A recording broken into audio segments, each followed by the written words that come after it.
has the propensity to be sure. I feel it. Ones didn't wear you out too much. I had a 3:30 meeting at the hospital, so I did that one by Zoom.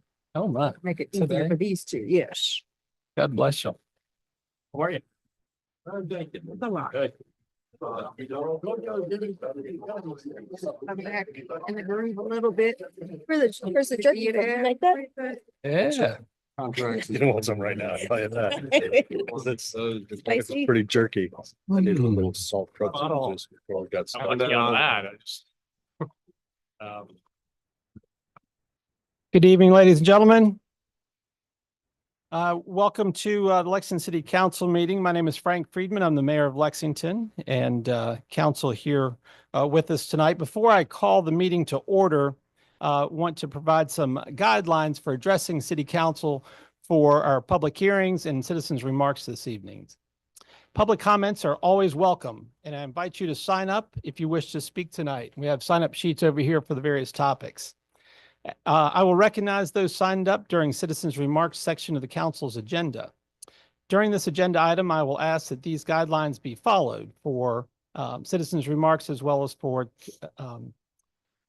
public hearings.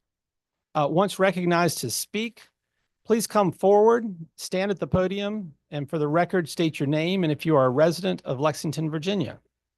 If you want to be contacted after the meeting, please provide your contact information to the clerk. We ask that you make your comments to the council as a whole and do not engage the audience. We ask that you be brief, state your position, and provide facts. Please provide written statements and/or supporting materials to the clerk for distribution to the council and the city manager. Debate is prohibited. This is a time for you to share your thoughts and ideas with your city council. And lastly, please speak clearly as we want to hear what you have to say. So I'd ask you to adjust the microphone so we can hear you well. And I'll ask all council members to be sure to utilize their microphones so folks can hear in the back. Council allots 3 minutes to each speaker, and individuals may not yield their allotted time to another person. If you represent a group, you're allotted 5 minutes, and you're invited to identify other members of your group who are in attendance. And I remind us all that city council meetings are formal proceedings and are recorded. And with that, I would like to call the March 20, 2025 Lexington City Council meeting to order.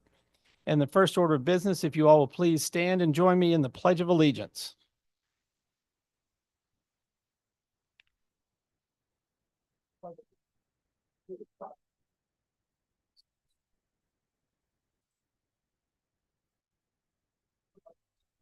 Under God, indivisible, with liberty and justice for all. Thank you all very much. Next item on the agenda is consideration of the agenda. I'm not aware of any modifications or changes to the agenda. Unless there's an objection from council, we will approve the agenda as presented. It is approved. I have no proclamations this evening, but again, want to give a warm welcome to everyone who's here this evening.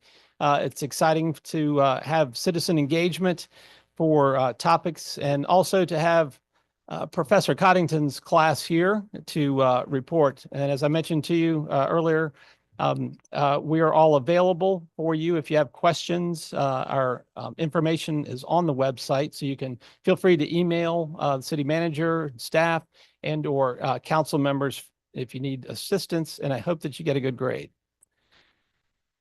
Next item, presentations, and would like to call on city manager for introduction of the second quarter financial report. thank you, Mayor. If I could, I'd like to introduce Jennifer Bell, the finance director, to just walk you through the update for the second quarter. Good evening. And thank you everyone who came out for my financial report. This is excellent. So this report is coming to you a little bit late. It's for the second quarter of FY25, which ended December 31st. And we would expect at this point in the year to be roughly at 50% of our budget in both revenues and expenses. And I'm happy to report that that's pretty much where we are in all areas. The general fund, the only place that I would recommend we need to watch, there's just two, our sales tax collections, which we've spoken about in previous meetings. They continue to lag where we budgeted.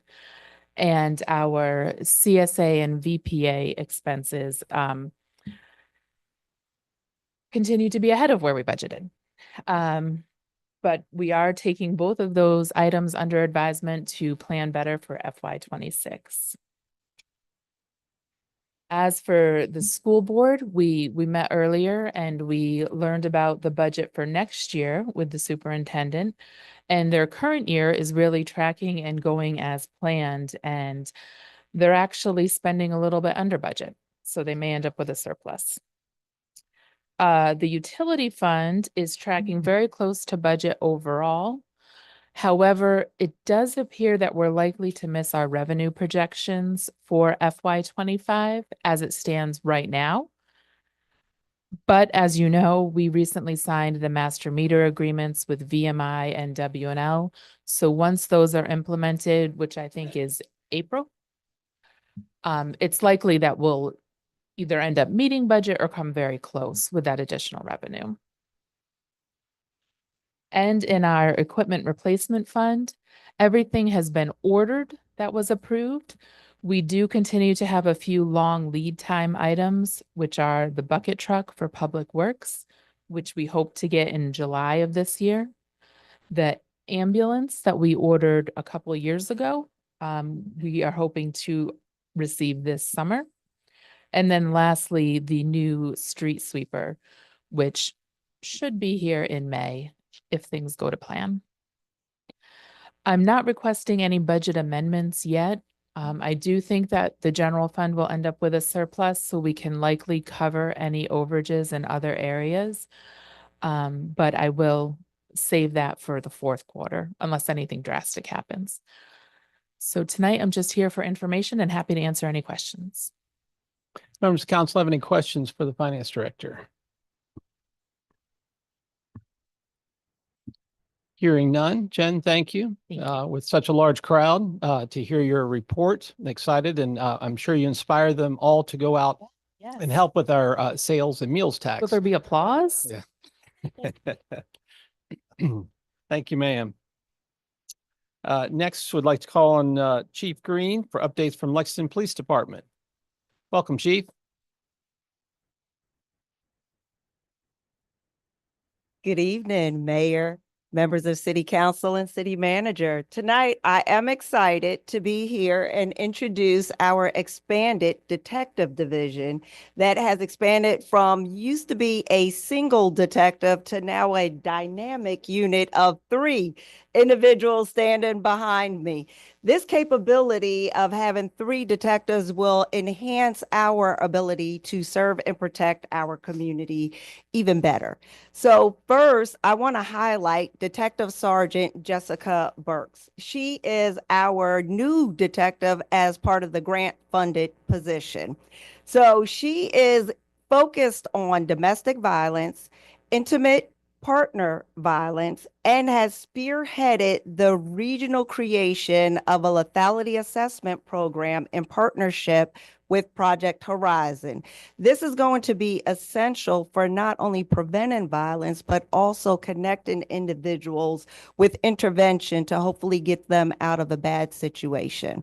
But also Detective Sergeant Burks is going to be instrumental in analyzing all crime data to help our patrol sergeants kind of in their new roles in our geographical policing, assess crime patterns and community concerns in their area to quickly solve any issues that come about.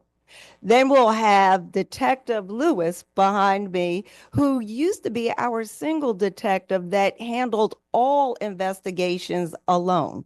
So Detective Lewis handles all of our major crimes and also supports patrol officers that can't solve crimes within their 12-hour shift. He's also our lead detective with the background investigations of any potential new hires within our department. Detective Lewis's experience and expertise has been vital in our department's operational success. Finally, we have School Resource Officer Curry. Her role has been expanded not just as a school resource officer, but a youth and family crimes detective. We all know that the children in our school, it's important, not that when we have incidents that happen in our school, but also their family environment. So we want to make sure that we're encouraging our officers to look at the holistic issues and make sure that our students can come to school and actually focus on what they need to be doing and learning. So Detective Curry also has done a 9-week exploratory class in our middle school. This is the first time we've had our school resource officer do this, and she can talk about that more. But she's also our lead detective on our junior summer police camp that she hosts along with Detective Lewis. So I am thrilled, and I will yield the rest of my time so that each of these detectives can personally introduce themselves to you all in case you have any questions for them. So Detective Sergeant Burks. Hi, good evening. My name is Jess Burks. I'm the detective sergeant. My job is pretty much three-pronged at this point: supervision and then the domestic violence detective, as well as the data analyst. I won't bore you so much with the supervision part of it, as I think that my colleagues are going to highlight themselves quite well, and you'll get a good glimpse of that. The chief touched on the lethality assessment program that I've been working on. I'm super excited about this program.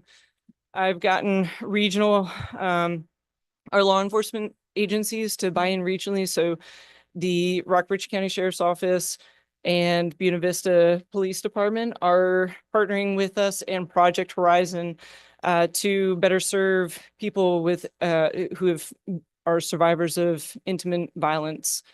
Intimate partner violence. We actually just concluded our 2-day training yesterday with the Office of the Attorney General, who comes in and provides awesome training that they pick up the bill on. So this is SRO Curry and I work together in that training to learn what we need to do the trainer to bring it back to the police department so that we can teach our officers how to respond and better serve the community. So some things about the lethality assessment program. It's an evidence-based on-scene assessment administered by law enforcement to a survivor of intimate partner violence to assess lethality after law enforcement leave that scene. So the whole point is the safety of that survivor after law enforcement leaves. What's going to happen, because we can't always make an arrest. So we want to make sure that later we're not working a homicide. So it's an 11-question questionnaire that goes through lethality. And this is off of the Maryland model, and 11 questions that assess lethality. And then we contact Project Horizon and get them connected with services immediately. This is just going to be instrumental in getting people that they don't know where to go. They don't know what to do. They're isolated. They're afraid of their abuser, of going against their abuser or doing anything that their abuser wouldn't want them to do or anything like that, just to get out of that bad situation. So it immediately connects them with those services. And even if they don't reach out and take those services that first time, that door, we've got our foot in the door, right? So they know where to go. They've made that connection, that initial connection. The LAP has reduced intimate partner violence homicides between 35 and 45% when following proper implementation of LAP. And also studies have shown that LAP can save officers' lives as well by assessing or finding out if the abuser has ever strangled anybody before. So 75% of the officers that were killed in 2017 in the line of duty were found to have been killed by somebody who had a history of strangulation. So that strangulation bit of violence is going to be really important, key piece of information for us to know as law enforcement to help protect community members and to protect law enforcement alike. So the next steps for implementing this program, we are, Corporal Curry and I will be going back to train our personnel at the police department, meeting with our regional partners, kind of see where we are, assess where we are, and post our new policies. And we'll be implementing the program. I'm hoping we've given about 6 weeks for everybody to go back to train their departments, Project Horizon to train their people, and all that good stuff. And then as far as the data analytics, surprisingly, I learned something very new about myself, that's something that I enjoy doing. Who would have thought? That was not something that has shocked me as well. So again, my job is to look at the city as a whole, what's going on, and report out trends to sergeants in their particular beats so they can work on solving issues within their beats and noticing trends and all of that. So I won't take up too much of your time. Detective Lewis is going to get us up now. I'll keep mine short and sweet. So I'm Detective Lewis. I've been with Lexington for 4 years. Before Lexington, I was with VMI Police. And then before that, I was in the United States Army. With the police department, I assist Detective Sergeant Burks also with the statistics and community outreach. I do seminars and trying to teach the community to try to prevent them from a crime happening to them before it happens, be more proactive instead of reactive. Along with my job, I handle all violent crime that happens in the city, to include fraud, high-tech computer crimes, breaking and enterings, any hate crimes that happen in the city, and then any other crimes that patrol needs assistance with that they can't get in their 12-hour shift. Along with my responsibilities, I also do the screening and backgrounds to all potential employees. So that process means going through, interviewing them, going to, if they're from another agency, going to that agency and talking and making sure that they're screened completely, that we're getting a good candidate that can help benefit the police department, but also the community. With my time with Lexington, I came here, started as patrol. I worked my way up to corporal. I was active sergeant for a while, and then I moved to investigations. It's been great for me to be able to have a team now instead of just myself for the year that I was in investigations, because I've noticed that as a team, it gives more heads to put together when we are solving these crimes. Our biggest benefit is that we want to make sure that we are proactive instead of reactive, so then we can help the community better than we maybe have in the past. So the whole goal of this team is to help the whole department as a whole as patrol, but also help the community and do the best we can to make sure that crime rates go down. And now I'm going to give it over to SRO Curry. Hi, I'm SRO Curry. I can't wing it like them, so just bear with me. So for the past 14 years, I have had the honor of serving as an emergency nurse and still currently need it. A career that has been challenging and deeply rewarding. Working in the fast-paced, high-pressure environment of an emergency room, I have witnessed firsthand the brittleness of life and the resilience of the human body. The experience has honed my critical thinking, problem-solving skills, and ability to remain calm under pressure. In this role, I've provided care to individuals of all backgrounds, from those experiencing life-threatening emergency to those requiring more routine care, and every day has brought a new challenge, pushing me to continuously improve my medical knowledge and emotional resilience. However, after years in the field, I knew that my purpose was evolving and a new chapter was beckoning. My journey wasn't without its heartaches. About 3 years ago, a tragic incident forever altered my perspective when a fellow officer that I was deeply close with was killed in the line of duty. This loss was not only devastating, but deeply motivating, pushing me to ensure that I am doing everything I could to make a difference in the community and in the lives of the young people. I started at Covington Police Department in 2022, and a little over 2 years ago, I've had the privilege of joining the Lexington Police Department, and it has forever changed my life. I became the school resource officer, a position that allowed me to blend my passions for community service and education. Being the school resource officer is an incredibly fulfilling role, offering a unique opportunity to make a meaningful impact of the lives of young people and their families. Every day presents the chance to create positive relationships with students, fostering trust and providing support both inside and outside of the school. In January, I started teaching Virginia Rules class to the middle school students, an initiative aimed at educating young people about their rights and responsibilities. And it is a rewarding experience, not just because of the impact I am making on the students, but because it reminds me of the potential we have to shape the future that influence the minds of the youth.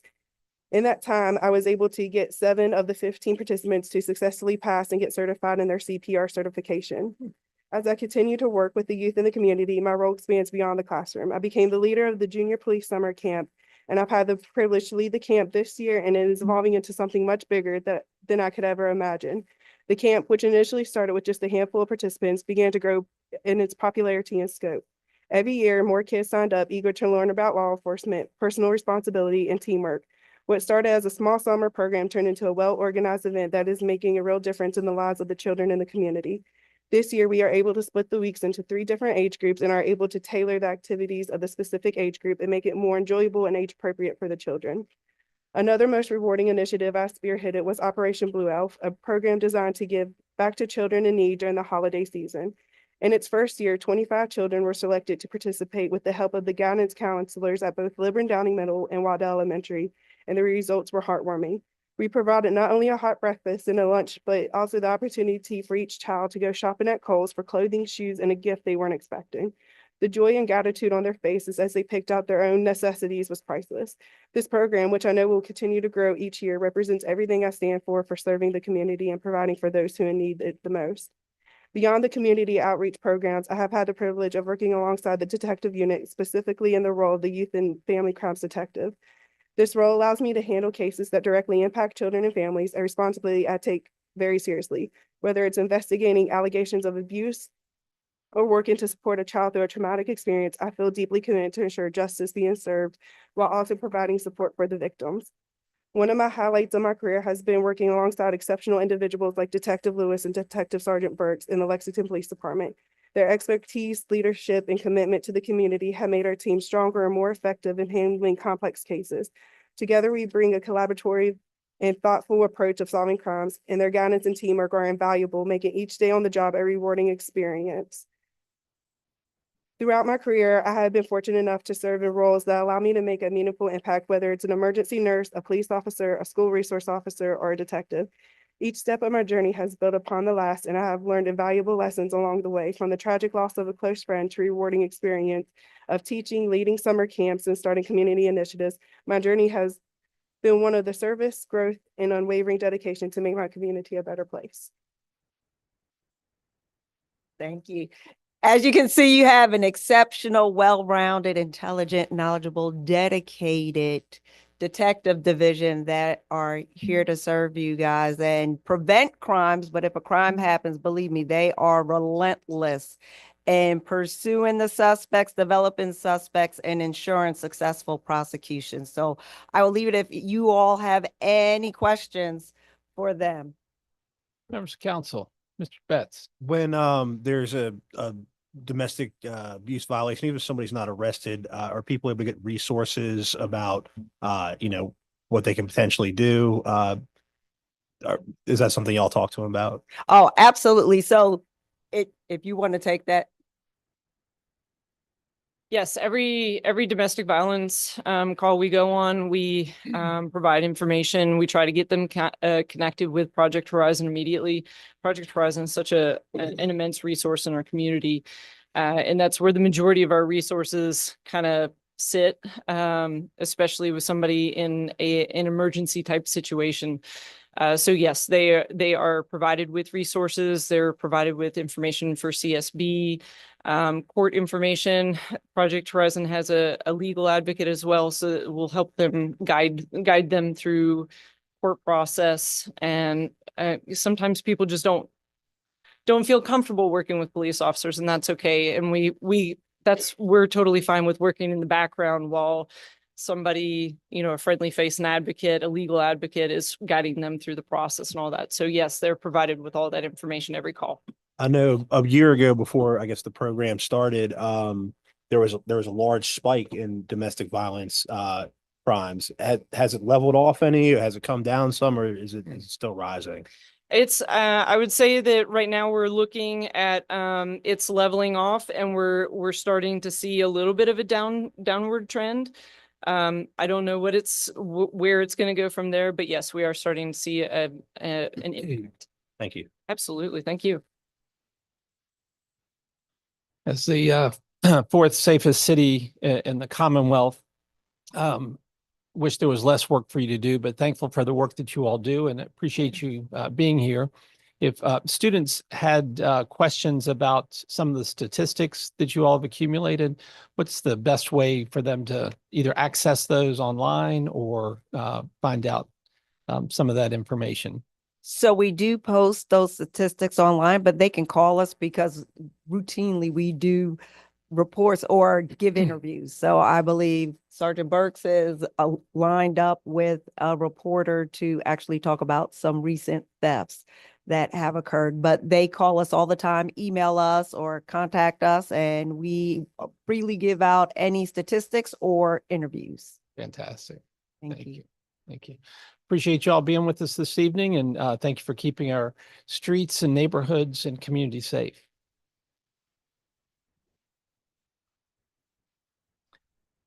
The next item on our agenda is public hearings, and for the benefit of students, this is a time where we set aside specific topics and have citizens who want to speak to these specific issues after we have the public hearing so that we can then move on to council discussion and consideration. In the event that there is a potential conflict of interest, it is disclosed and shared with all the public. In instances where there is a conflict of interest, it is noted, and the individual who may have a conflict of interest steps down from the dais and does not participate in the meeting or anything relative to discussions with the topic. And I say that as a precursor to our first public hearing, which is consideration of a request from Misty Camden. And Lexington Presbyterian Church happens to be my home church. So I am affiliated with them, but I do not have a conflict of interest in this discussion. And I can participate in the transaction fairly, objectively, and in the public interest. And at this time, I'd like to call on the city planner, Arnie Glazer, to introduce this topic. Good evening to you all. We do have a request for a daycare center conditional use permit for the property at 120 South Main Street. And this is for the Lexington Presbyterian Church, but on the rear portion of the church, Murray Hall, that actually faces onto South Randolph Street. As you would expect, a daycare center is listed as a conditional use in the C1 zoning district. The proposal is to enroll approximately 34 children ages 6 weeks to 5 years with 11 adult staff at the site. The center would use the South Randolph Street entrance and would operate from 7:45 a.m. to 5:15 p.m. Monday through Friday. Proposal includes a request for that 4 of the on-street parking spaces on Randolph Street directly in front of the entrance to Murray Hall be signed for 10-minute parking only Monday through Friday so that they can be used during the drop-off and pickup times. Yellow Brick Road staff would be parking in either the parking garage or the Roy Smith parking lot, which are fairly close to this location. We did include a photograph there on page 32 of your overall package, just to give you an idea of the location. And not really shown here is the driveway curb cut for the back of Larry Mann's office that sort of subsects or divides the 4 spaces that we're talking about. On the left-hand side of the photograph is the alleyway that's shared on between the library and backside of Lex Pres. So the 4 spaces are sort of neatly directly behind Lex Pres. As with all of your conditional use permit requests, we do have the conditions of issuance or the criteria. Those are listed on page 33. And you see those A, B, C, and D, and there's a little bit also in item 3 on the next page. Your evaluation of the requested daycare center use against these established criteria should be the basis for your decision. While conditional uses are considered to have a potentially greater impact upon neighboring properties or the public than those uses that are permitted by right, conditions that are established must be reasonable and address an impact expected from the proposed use. Additionally, conditions developed to address an expected impact must be proportionally related to the impacts resulting from that use. We do have on the next portion there a comp plan strategy, We did a little bit of cut and paste error there. It's not a common plan strategy applicable to W&L.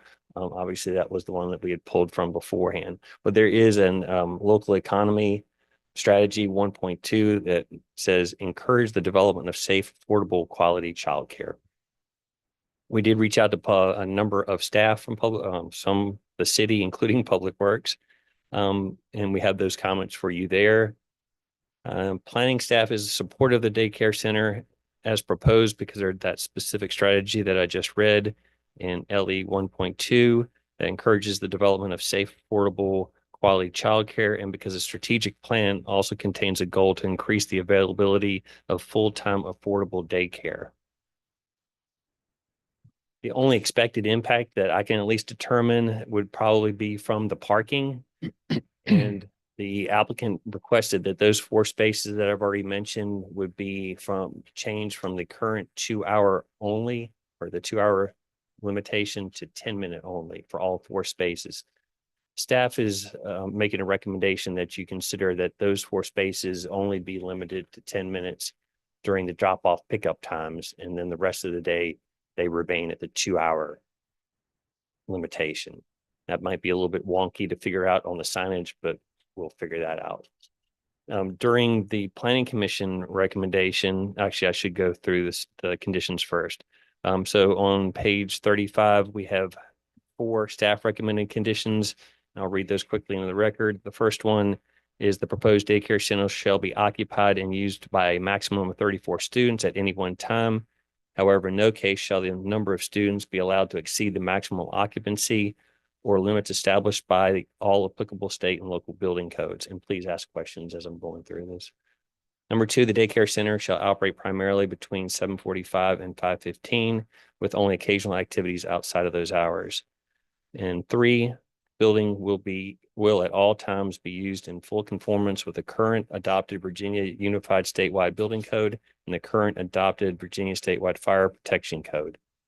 Number 4, no change in the design or use of the building shall be undertaken unless such change is in full compliance with the above referenced building and fire codes. Planning Commission did hold a public hearing on the 13th of February, and they did bring forward or are recommending the 4 staff recommended conditions. They did have one additional item for your consideration, is that their recommendation would be that one of those 4 parking spaces be 10-minute only all day long, with the other 3 being 10-minute only during the drop-off pickup times, and otherwise they would be the 2-hour parking.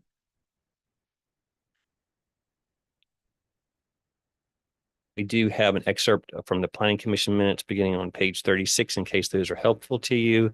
That's all I have for a presentation. I'm happy to answer any questions. Ms. Alexander. Yes, do you know if there has been a conversation with the staff at Randolph Street Methodist Church in the event that there are conflicts for parking during funeral times? I'm not aware of any conversations that have occurred. That property is directly across the street, so they would have received an adjacent property owner notices for both of the public hearings. And I'm not sure, they haven't contacted staff, but I don't know if they've had perhaps a direct conversation with either Lex Prez or Yellowbrook Road. On the parking, so what I guess staff is suggesting is that it's 10 minutes from 7:30 to 8:30 a.m. and then go back to 2-hour parking, and then 10 minutes from 3:30 to 5:30 p.m. And then, after that, it would be, I guess there wouldn't be 2-hour parking pretty much. Right. The question that I would have though is that what are y'all recommending on the 4 spot? Are you recommending that it stays 10 minutes all day, or are you recommending? That is the Planning Commission recommendation that there be consideration that one space not change from 10 minutes to 2-hour to 10-minute during the day, but it just stay at 10-minute. Okay. Only. One perhaps clarification I should also make, that wasn't included in the condition simply because parking is on the public property in this particular case, and it's the city manager through the code section that I've provided in the report who's actually manages the parking spaces. So you would be making perhaps a recommendation to the city manager on what you would like to see for the hours that for designated parking. Okay. Thank you. Does the city manager want a recommendation from us on this? I welcome the recommendation. I was planning to follow it as well. Arnie, why the 10, keeping one space open for 10 minutes? What was the planning commission's logic for that? If I recall correctly, I'm not sure that I do. It was just to provide the flexibility for people who may be late, who may be a little bit early because sometimes you had to take your child to the doctor, perhaps also for deliveries. Okay. So they just wanted that little bit of extra flexibility for one space, not for all four, but just for the one. That makes sense. Thank you. Arnie, will the operation be owned by the Lexington Presbyterian Church? No, Okay. from what I understand, it's Yellow Brick Road operating a Okay. satellite facility in the Lex Pres. So the agenda item, just would that make the portion of the building used taxable then? Would it go on the tax rolls? I wish I had Karen Roundy's knowledge. But I do not know the answer. And I toured the facility today. Where is the playground? If and Misty is going to have to correct me if I'm wrong, but if they were nice enough to provide on page 41 Mhm. of your packet, because we recommended that they provide you with a floor plan.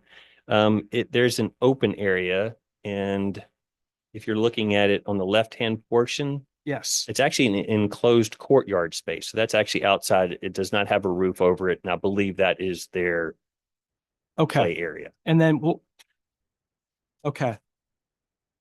Because it's not allowed to be paved, right? Not according to anything that we have in city code. Now, if that is a state requirement for daycare centers, Okay. then I'm not aware of it. And if it is something, then that's something that the All right. daycare center is going to have to address with their state licensing. Okay. Arnie, was there any discussion about the alley area beside the church? Whether there was the ability to pull up and then pull back out in case of parking issues on the street itself? We talked about the alley early on in the conversation before an application was submitted, as I recall, and that is a privately owned alley. So we could not say you should utilize the alley or you should not utilize the Okay. alley. So it's not There's- owned by the church? I believe it's owned by a number of adjacent property owners. So I think it has maybe 5 or 6 property owners Okay. that When- have access to it. When we granted the opportunity for Heliotrope to utilize that alley permanently, it was identified that no one owns the alley. It's shared primarily by Ed Hofstetter, the library, and Lex Pres. And no one had an issue with Heliotrope setting up permanent tents and tables there. That was, several years ago. Yeah. But you're right. When I was there today, there was a delivery truck backed up into that alleyway. So it's definitely used. Mhm. But Arnie, during the discussion, was there any public comment or discussion about kind of how drop-off really works at local preschools? That sometimes if they say drop-off begins at 7:30 or 7:45, parents line up 10 minutes, 15 minutes early, and it might be 10 or 20 cars lined up. Any discussion about that? Would people be encouraged to circle the block or any discussion about that? There was a bit of discussion about that. And I believe, if I remember correctly, Misty's response was, if all 4 spaces happen to be full, when you're trying to drop off your child, you are going to have to go around and circle until that space is available. But then she also provided some, and I'm not going to remember the exact details or the numbers, but some statistics on how many kids they have at the current facility, 80 some, and how quickly they can get Oh, them. It was impressive to me on how efficient they are in able to getting the kids out of the cars. Great. And just with infants, that typically means you have buckets. The kid gets out in the bucket and carried in and so forth. And it's efficient, but they're not able to walk. So you definitely need, one staff member per child being dropped off to escort them into the building and then come back. So just thinking again from too many years of experience of doing that. So. I'm gonna jump back into parking. I know on Main Street, we've had, some issues with, increasing enforcement and I wish the chief were still here to answer this question anecdotally, if she's, or the LPD's seen the similar, kind of parking abuse on Randolph in the section that would make the 2 hour parking really hard to manage and be counterproductive to what YBR wants to do. If I understand the question, it would be swapping back from the 10-minute parking in the morning to 2 hour. Yes, Where it's correct. abused, and then that creates problems in Right, the afternoon right. pickup. My understanding from the data is that we don't see as much abuse on Randolph, particularly in this area, as we do in other sections of the downtown. We can certainly monitor that, and as Mr. Glazer said, the city manager has the power under the code to alter parking arrangements. So if we discover that this isn't working, we certainly can change it. This is not part of the conditional use, as I Right. understand it. This is how we will communicating how we're planning to manage the change in the use.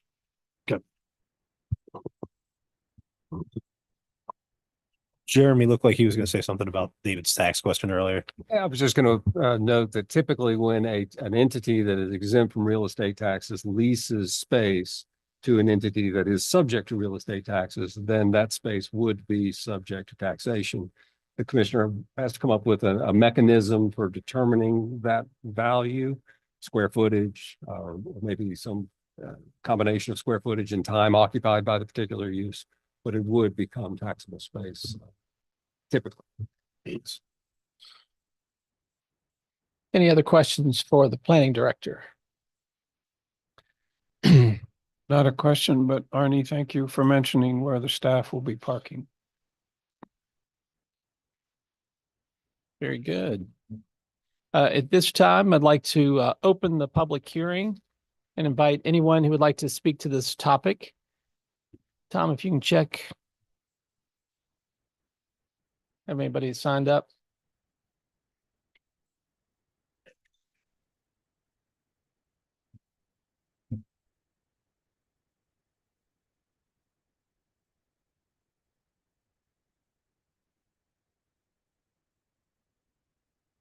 While we discern the list over here, is there anyone who would like to speak to this topic? Misty, please come forward. Okay. I just would like to, my name is Misty Camden and I'm the executive director at Yellow Brick Road. And I just want to reiterate the need in this community for this. Currently right now at Yellow Brick Road, we have 88 students. We are remodeling one classroom to add one more classroom of 8, and then we're out of square footage. So LexPres understands the need and wants us to use their space, and we want to use the space for the need. Originally, when I submitted this permit, there were 97 children on our wait list. Today, we have 113. Typically, when you are put on the wait list, it can take over a year or more to get off of it or to be enrolled. So I currently just enrolled a 2-year-old that's been on my wait list since an infant. I've also had a family that was contacted for foster emergency care and could not take the child because they did not have childcare. I've also seen multiple families in the area want to move here because they have jobs, but they didn't have childcare and could not. So I just want to reiterate the need that this is for, and I would greatly appreciate your support, and I'm open to any questions you may have. Members of council, any questions? Mr. Betts? Trying to think. How long will it take to get things up and running if approved? Well, LexPres has been working on this for 2 years and I joined a year ago. So we've been working on this 3 years. So we would like for it to open in the fall, but I'm not sure that that's going to happen. Thanks. Other members of council have questions for Misty? Very good, Misty. Thank you. Misty, thank you for your leadership and service to our community. What you all do at Yellow Brick Road is as described this evening, and I've not experienced personally, but viewing it with visits is just short of miraculous. So thank you for the good work you do in our community. Is there anyone else who would like to speak to this topic this evening? Hearing none, I'll close the public hearing at 7:44 and ask for council's discussion and consideration. I'll just go ahead and make the motion to approve the conditional use permit number CUP 2025-02 for a daycare center at 120 South Main Street as proposed by the applicant and with the staff condition. Second. I have a motion and a second. Any discussion? I'll just say that parking seems to be on the tip of everyone's tongue.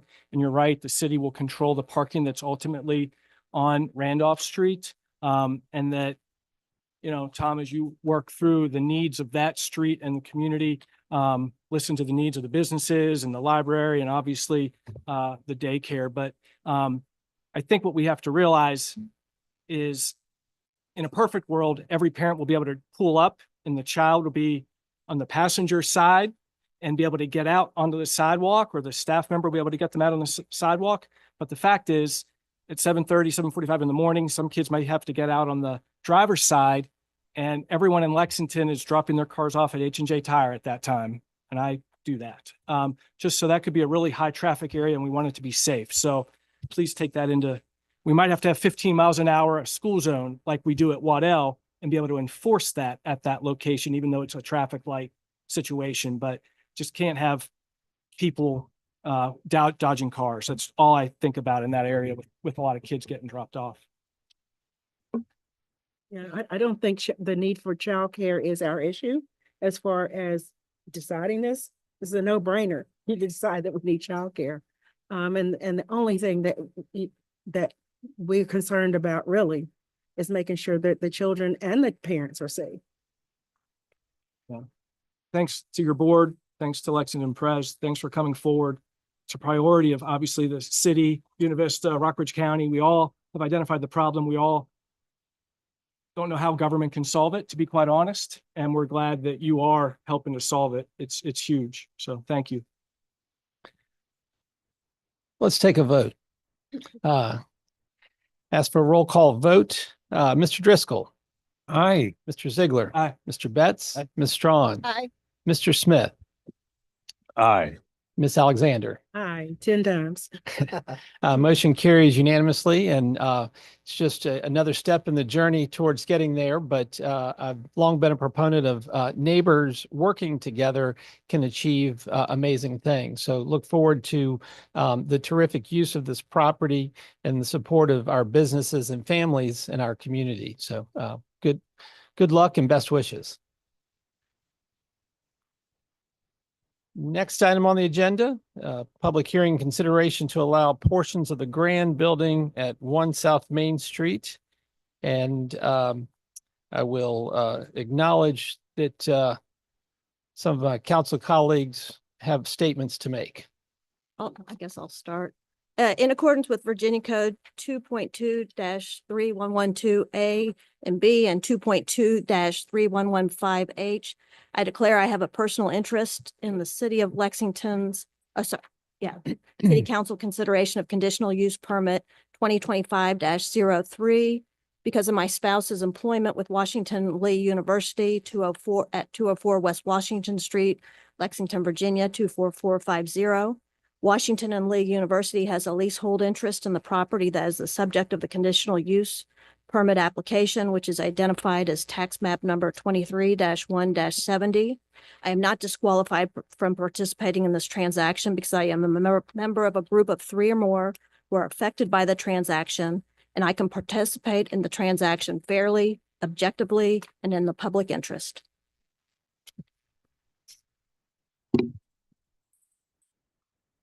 In accordance with Virginia Code Sections 2.2-3112A and B and 2.2-3115H, I declare that I have a personal interest in the City of Lexington City Council's consideration of conditional use permit 2025-03 because my spouse's employment with Washington and Lee University, 204 West Washington Street, Lexington.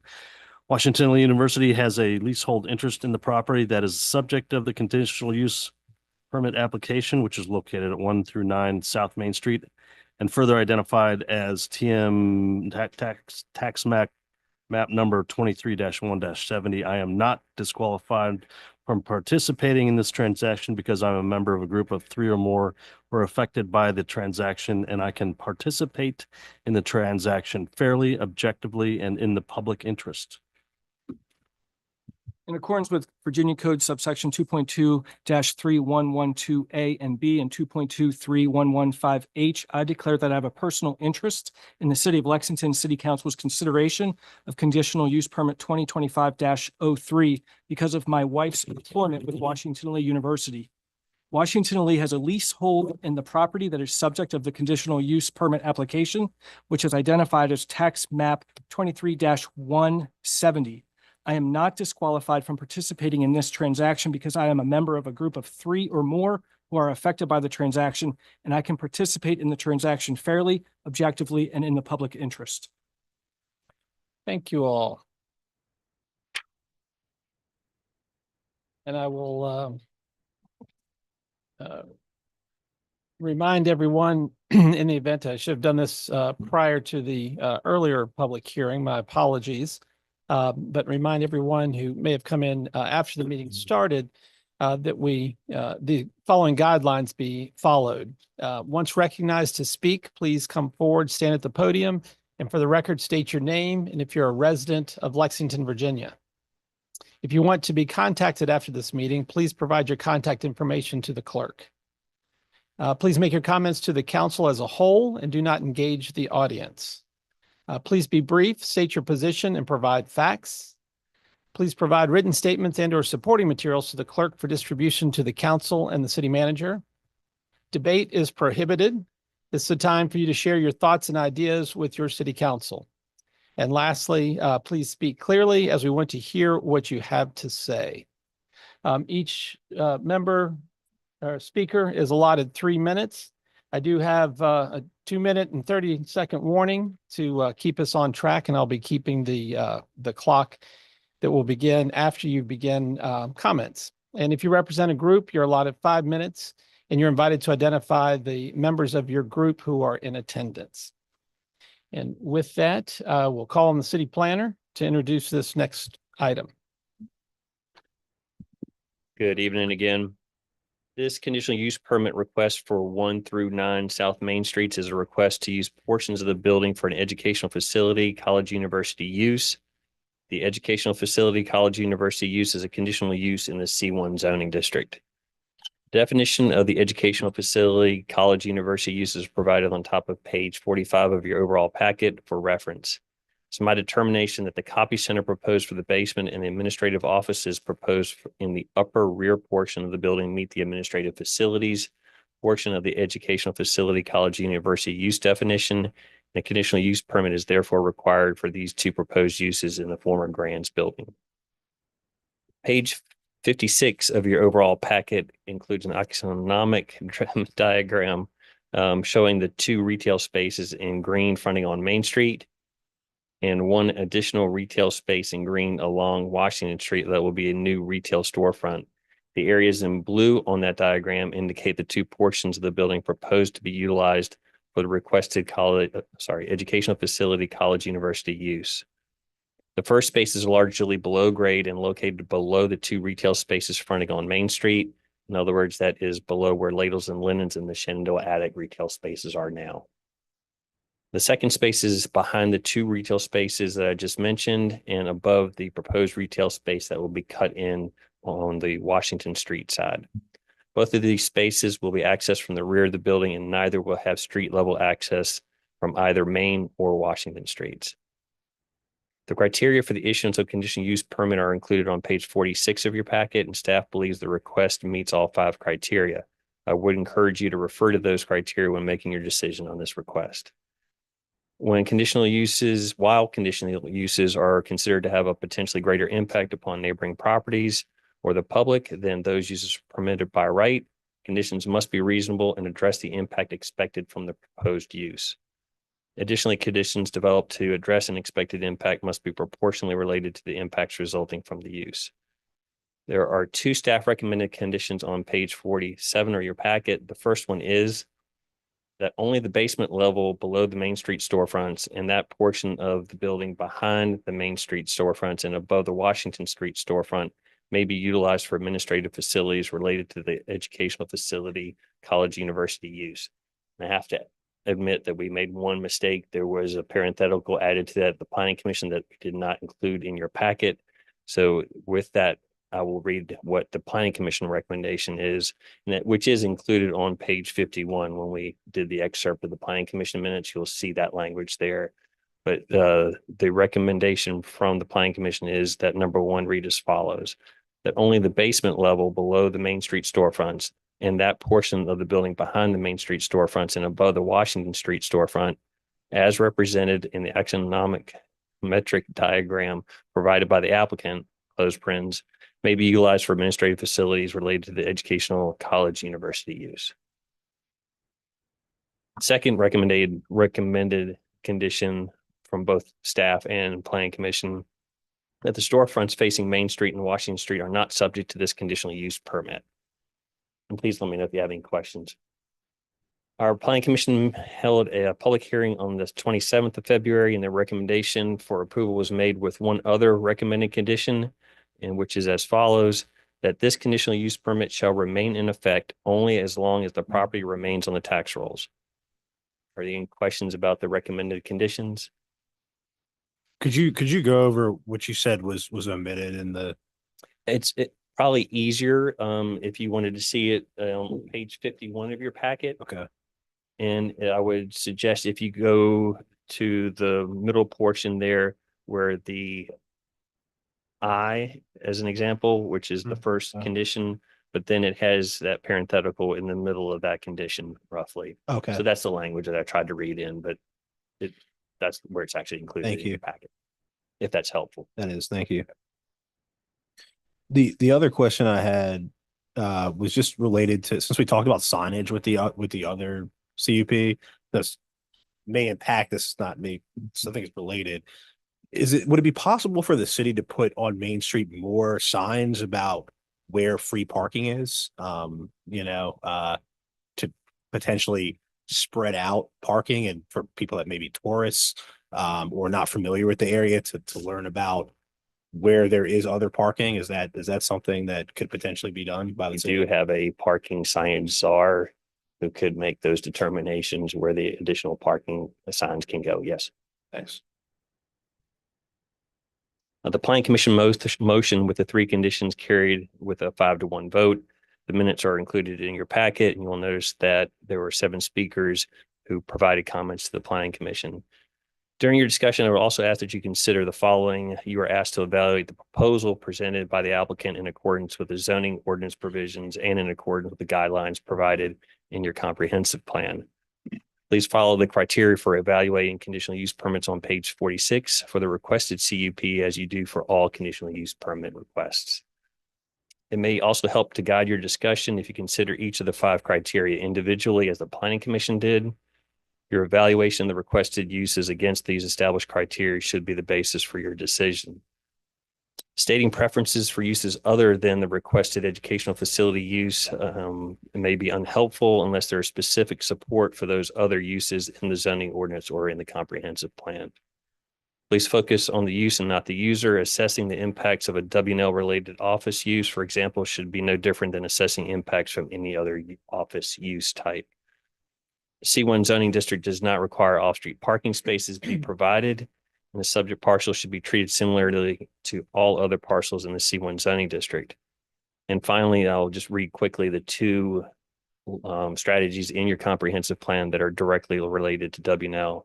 Land use 2.3, strongly encourage WNL to program new construction within the present university boundaries to preclude any further loss of local business and industry, as well as the loss of limited taxable land.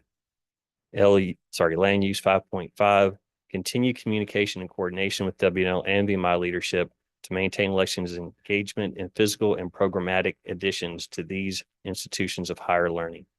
That's all I have for a presentation. Happy to answer any questions. Thank you, Arnie. Members of council have any questions for the director? Arnie, I'm going to ask my favorite question, which I did when I was on planning commission for Rockbridge. And I partially know your answer, but I'm going to ask anyway. Because I see these as two projects together. The Rockbridge building and the Grand. And we had some clarity from the city attorney that we could ask about parking.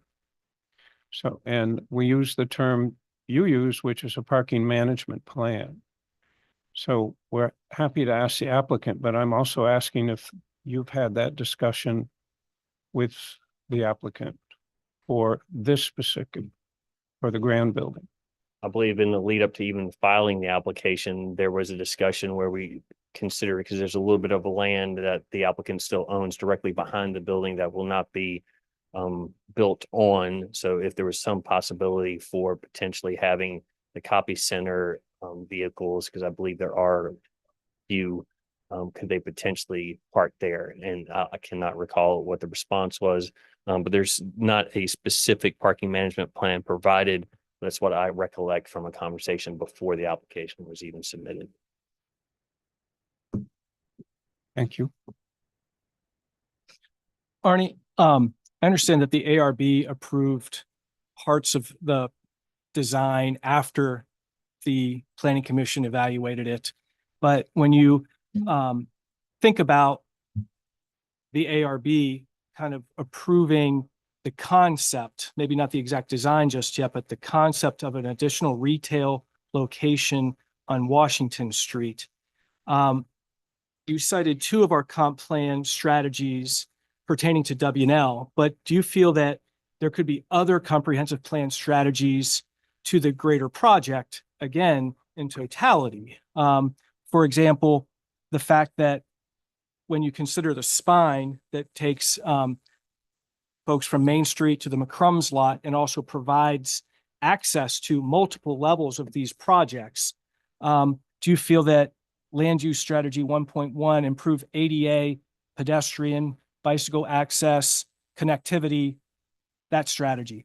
Do you feel that land use strategy 2.2, promote economic vitality of the commercial centers through coordination of public and private sector investment to enhance function and attractiveness?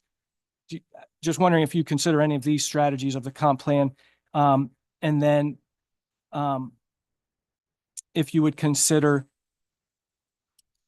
well, facilitate creative residential, commercial, and mixed-use development designs to enhance the community's sense of place and character. I mean, I feel like in totality, this project, it might hit on a couple of our other strategies in the comp plan. And if any of those strategies were discussed by the planning commission, or if they could be considered by us, because again, planning commission talked about the CUP prior to some of the designs being discussed at the ARB on March 6th when they met. I would answer that by saying I only included the two strategies that were specific to W&L just because that was of interest in previous applications for the same type of use. But you're absolutely right. There are many, many more strategies in the comprehensive plan that are applicable. We don't typically include those all in, but yes, as a background document that sort of is far reaching about what we should be doing in various portions of the city. Yes, there are certainly going to be at times even competing, but certainly a lot of other strategies that are supportive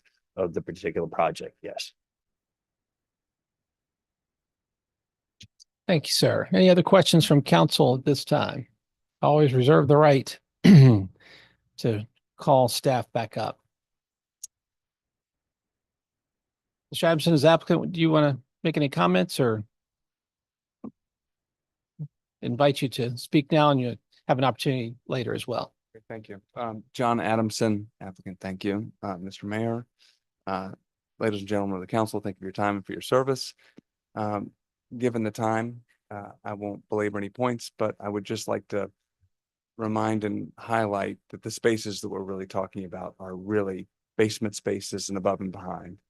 I'm really happy about the fact that we are updating storefront spaces in the former Grants building, appropriately sized with all new modern life safety, fully sprinkled, fully accessible, that will be really nice for Main Street. In addition, capturing space, new retail space on Washington Street, again, appropriately sized, accessible. I was excited about the designs that we were able to present to the ARB. They seemed excited as well. And I'm happy to answer any questions if you have them. Yeah.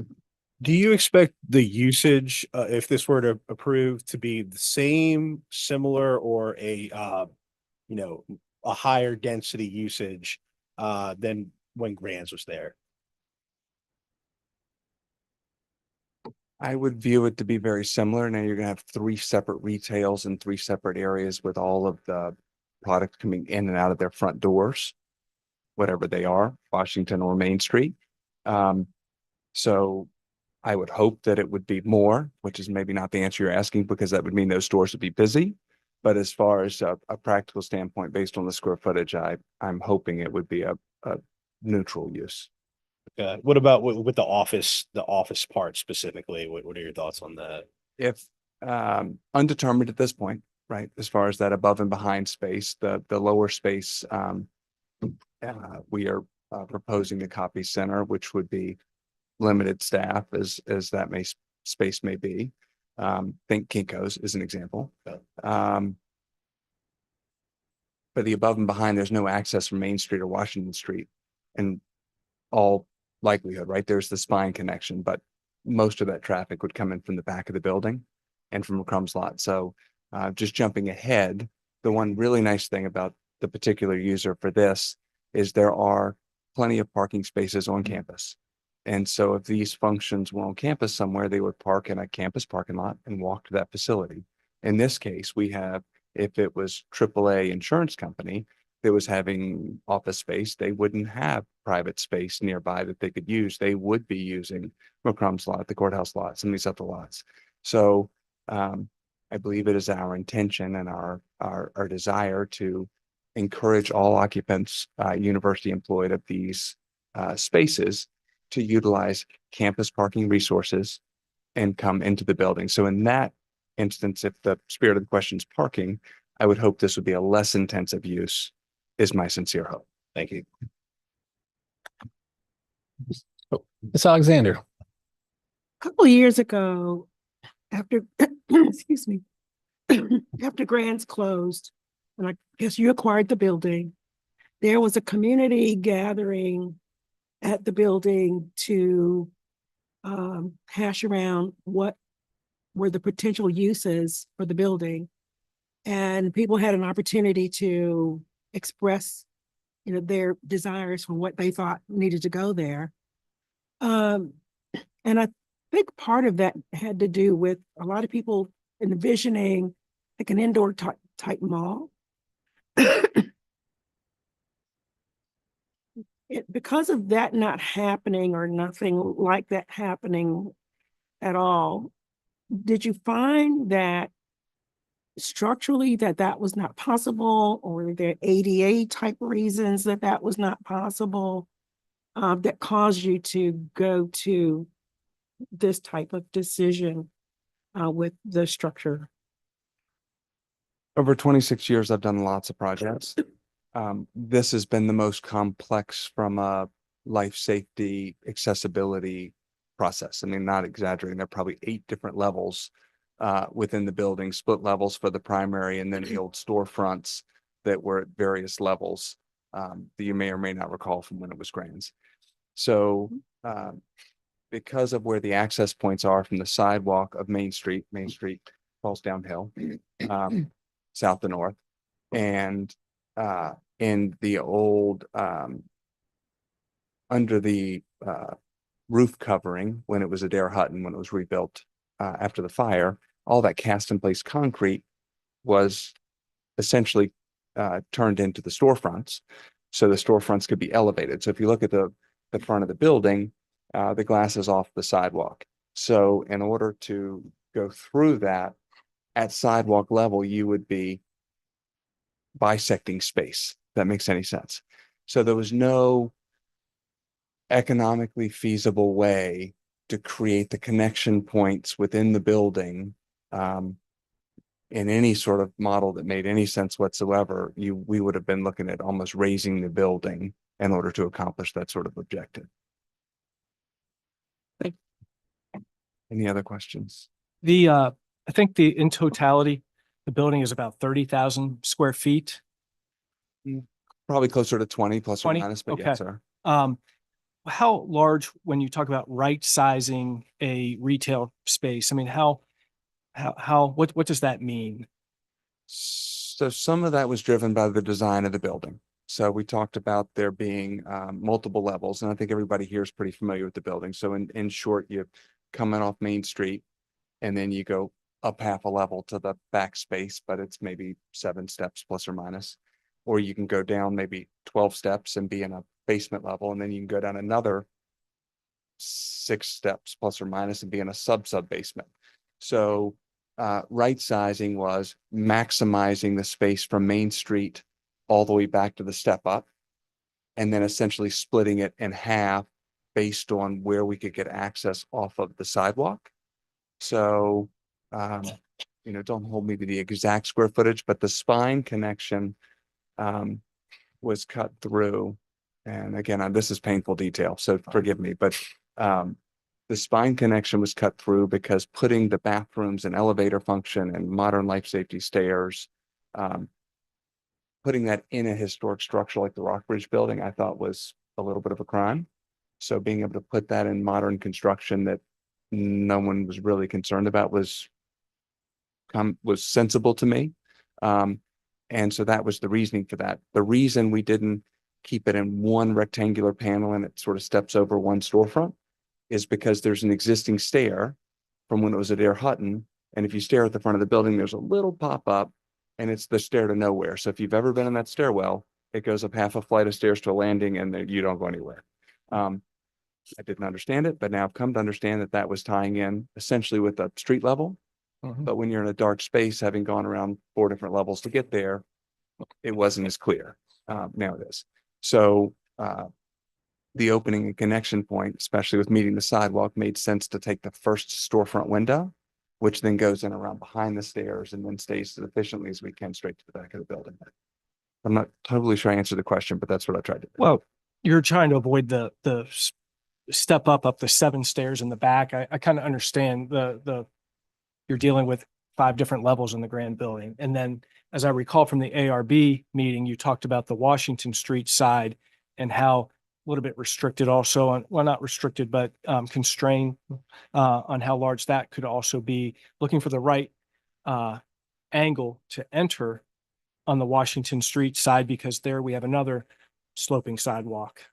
So there's a little more than 7 feet of fall difference as we work our way around from sort of the doors that ramp up into the front and then going down Washington Street. But also because there are 2 separate levels on Washington Street, and it's a cinder block facade with some plywood adornment. And so what was proposed in the ARB meeting were true brick pilasters. They would go all the way up, that would allow a cornice change. And then lots of glass opening the space up just to make it brighter. But essentially to allow it to read as a separate building, and all with the goal of just enhancing that facade on Washington Street to make it look like a storefront.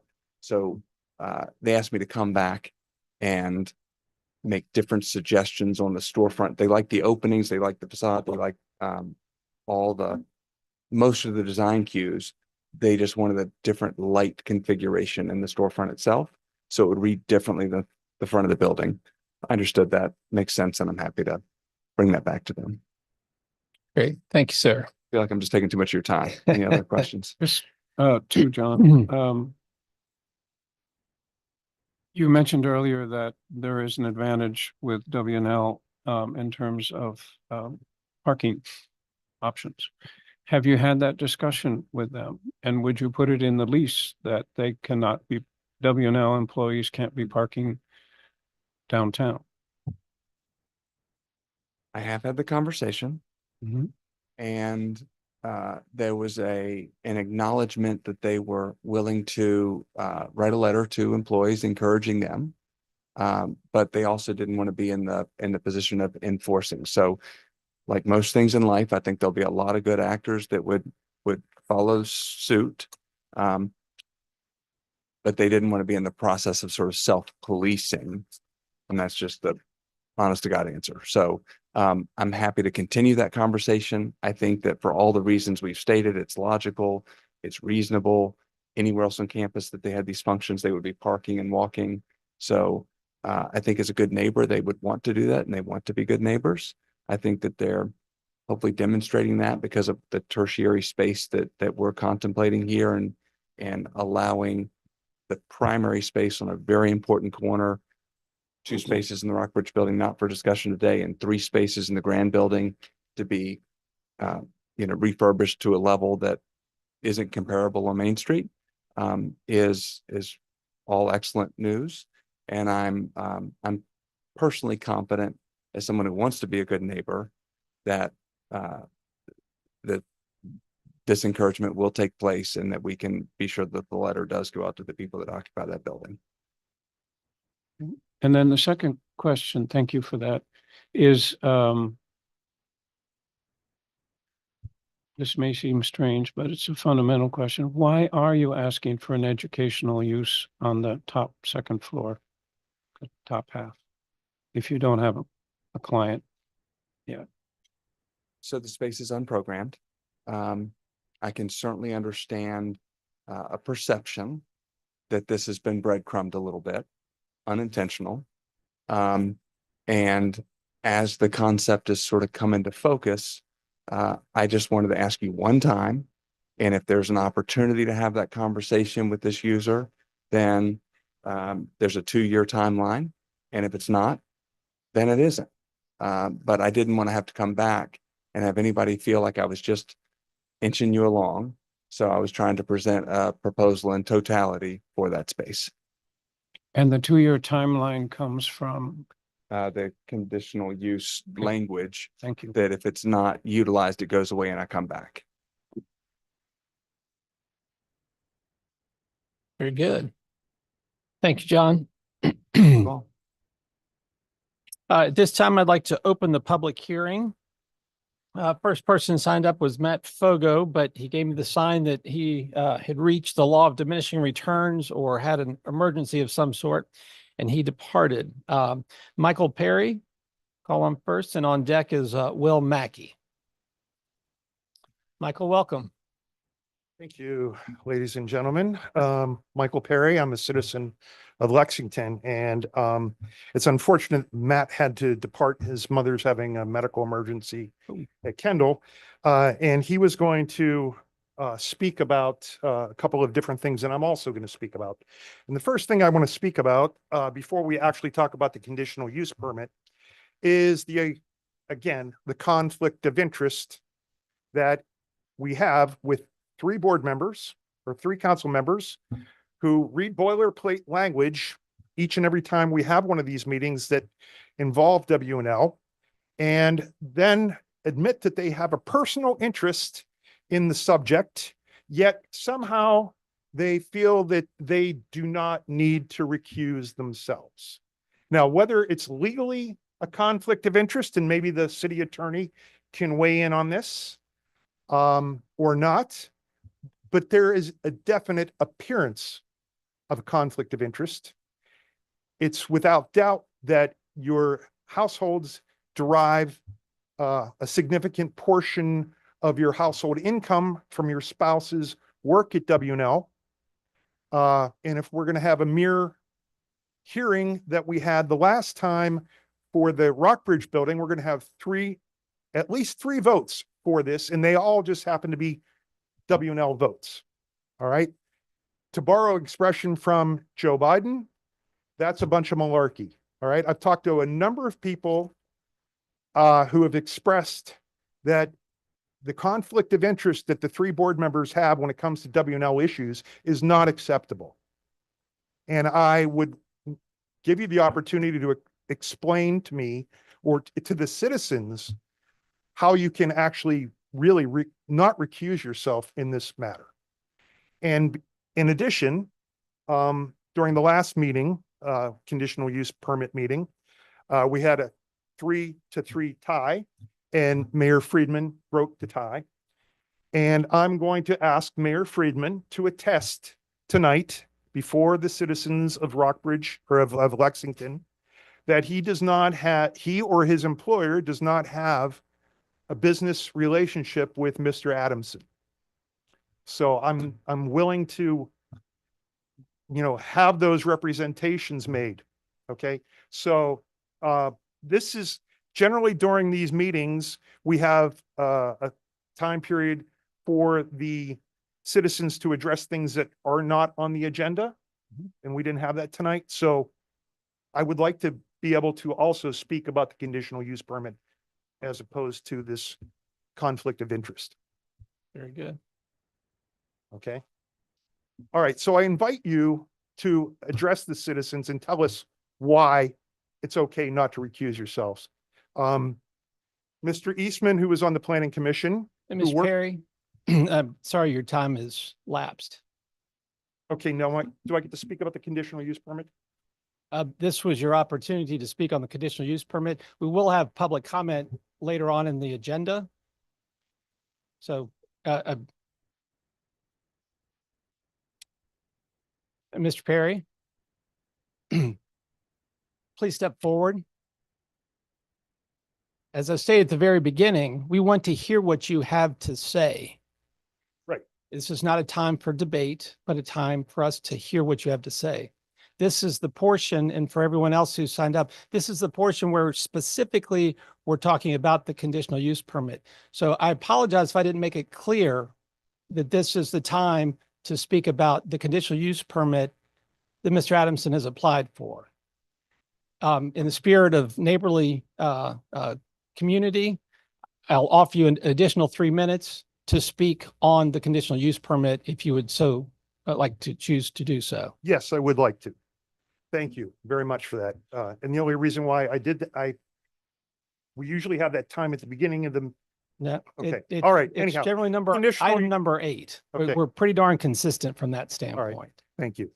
Conditional use permit, as I mentioned the last time with the Rockbridge building, I think I'm urging the city council to deny the conditional use permit to Mr. Adamson because it's pretty obvious that his tenant is going to be Washington and Lee University in the office spaces in the grand building. I commend him on what he's doing with the retail spaces, and I thank him for doing that. But, Mr. Glasser mentioned that it's not the user so much as the use of the space. If we had professional businesses coming in, professional service businesses coming in to use those offices rather than Washington and Lee, we would generate business license fees, which also take into account the revenue of the professional services that are offered. Washington and Lee is a nonprofit. They are not subject to that. So we are losing tax revenue as a result of that.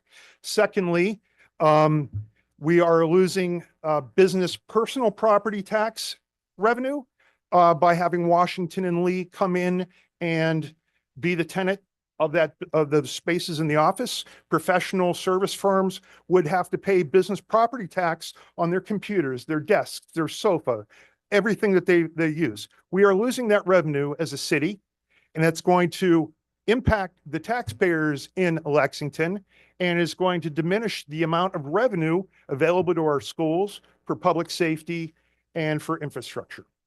So there is in fact a tax implication by renting this space to a nonprofit university. Again, and we've talked about this ad nauseum, parking. The parking will be diminished as well. We will have another dead zone in town with offices. The last thing we want is Lexington to become another Blacksburg, where we have a major university taking over most of the downtown space. So I would urge the city council to deny the conditional use permit. Thank you. Thank you, sir.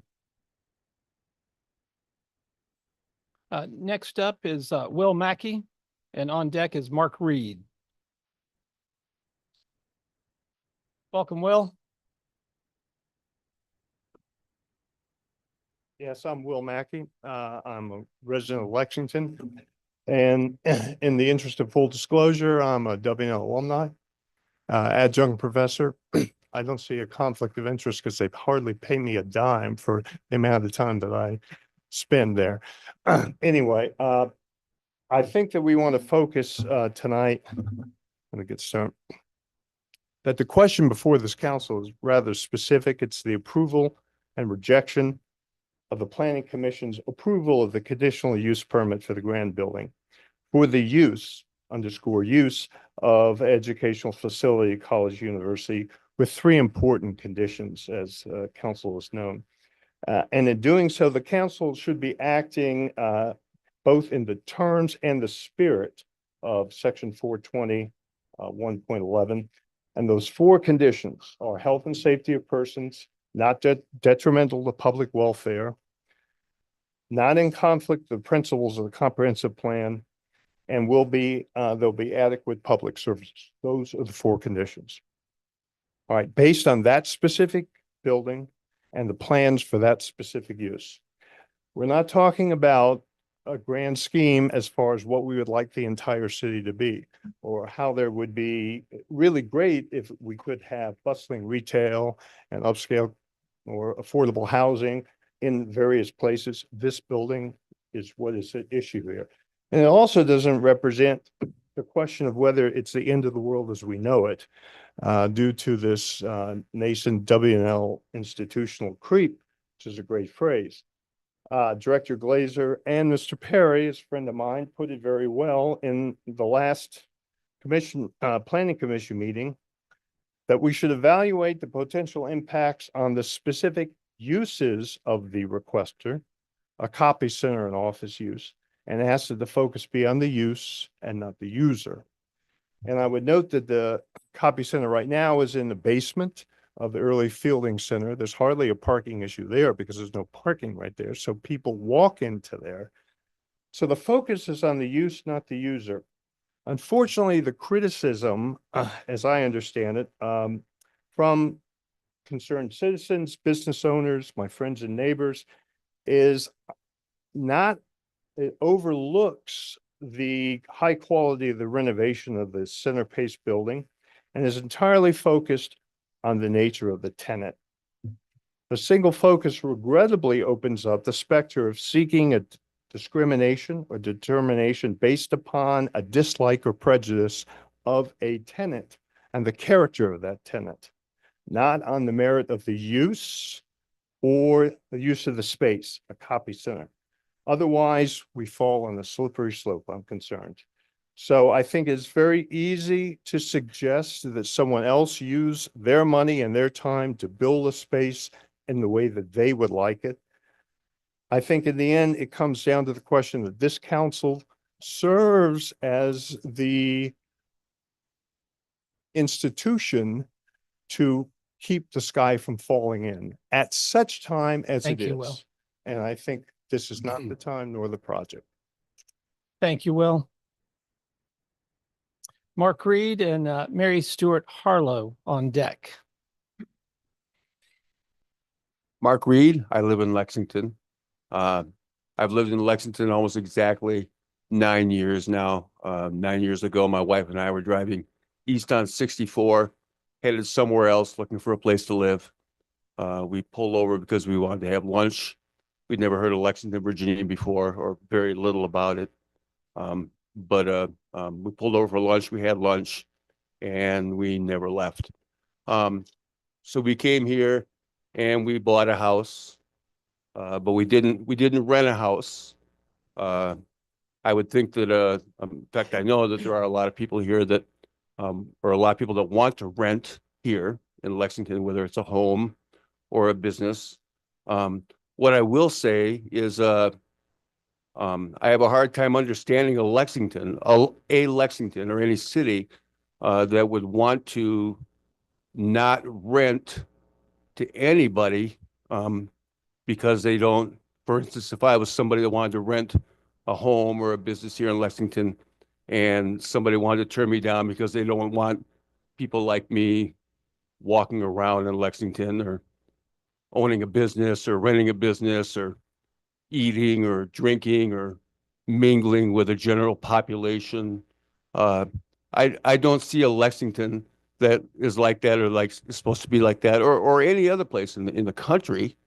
Really, I don't understand why we wouldn't want to rent to anybody that's willing to pay to rent. Especially good people who are good citizens or want to be good citizens. There's a lot of good citizens in Lexington. Um, the person that is working on these buildings or would work on any other building with the assistance and permission of city council.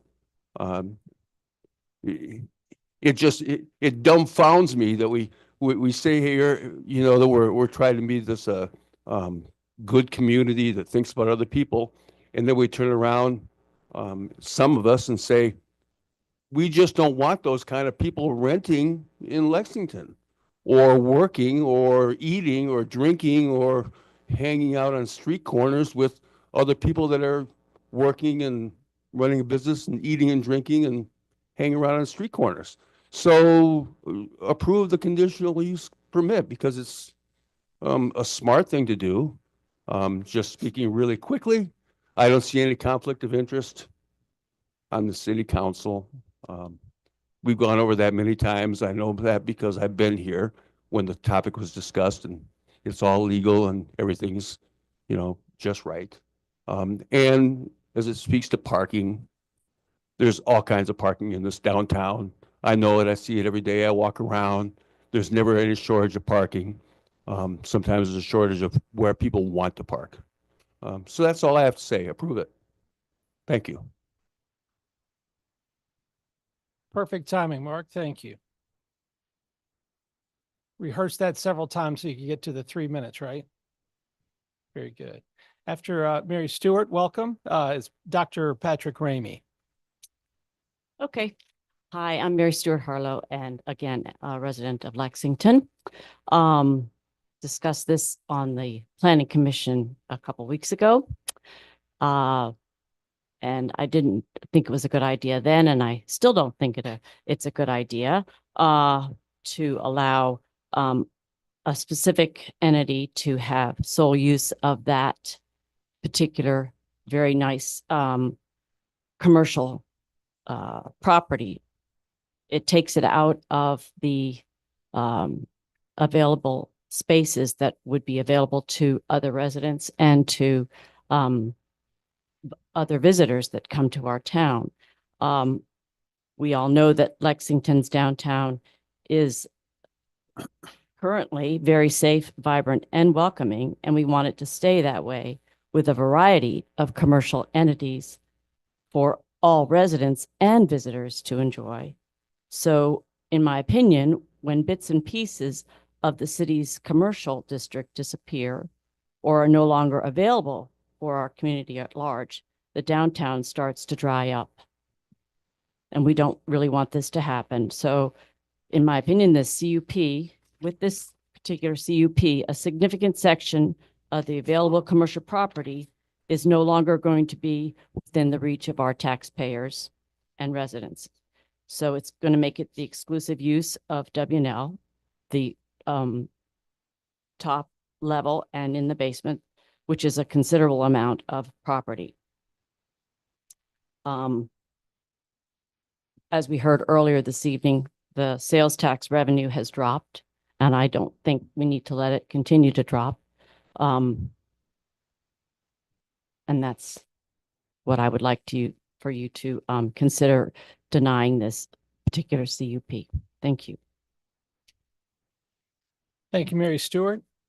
Dr. Ramey, and if there's anyone else who would like to speak to this matter, you'll have the opportunity after Dr. Ramey. Patrick Ramey, for better or worse, resident of Lexington. Will mentioned the four components of approval for a CUP, and one of those is abides by the principles of the comprehensive plan. So let's actually talk for a moment about what's in the comprehensive plan. As Leslie, during the Planning Commission process, was quick to point out, the focus of the comprehensive plan is on Washington and Lee, quote, acquiring property. And in this case, Washington Lee is not directly acquiring property. That is true. It is not therefore taking anything off the tax roll. That is true. But these points are misleading because the very next point in the comprehensive plan says, quote, it is to avoid removal of viable commercial activities from an already limited downtown.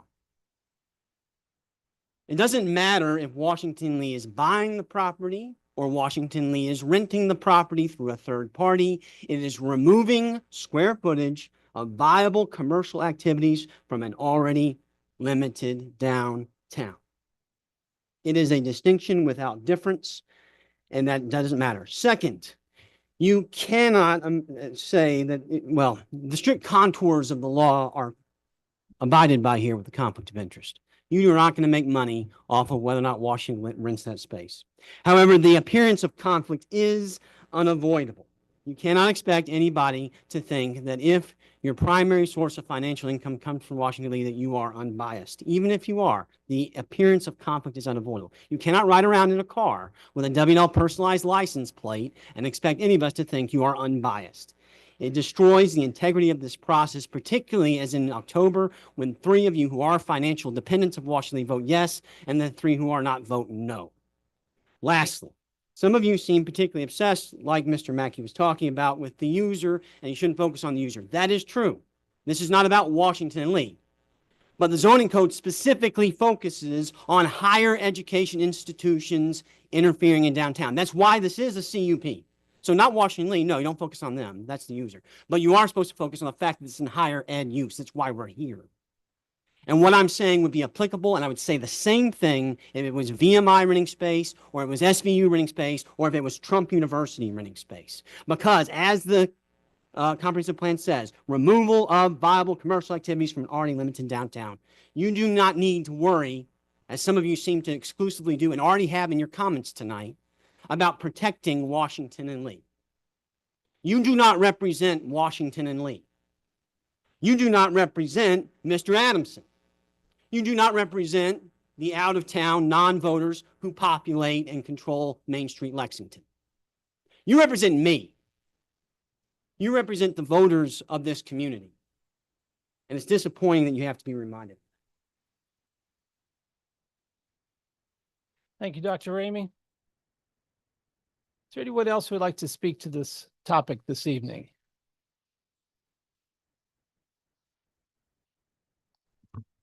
Hearing only the dull roar of the air handler, I will close the public hearing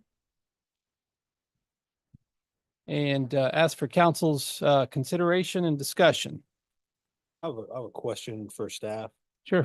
How is there square footage being added to this? Depends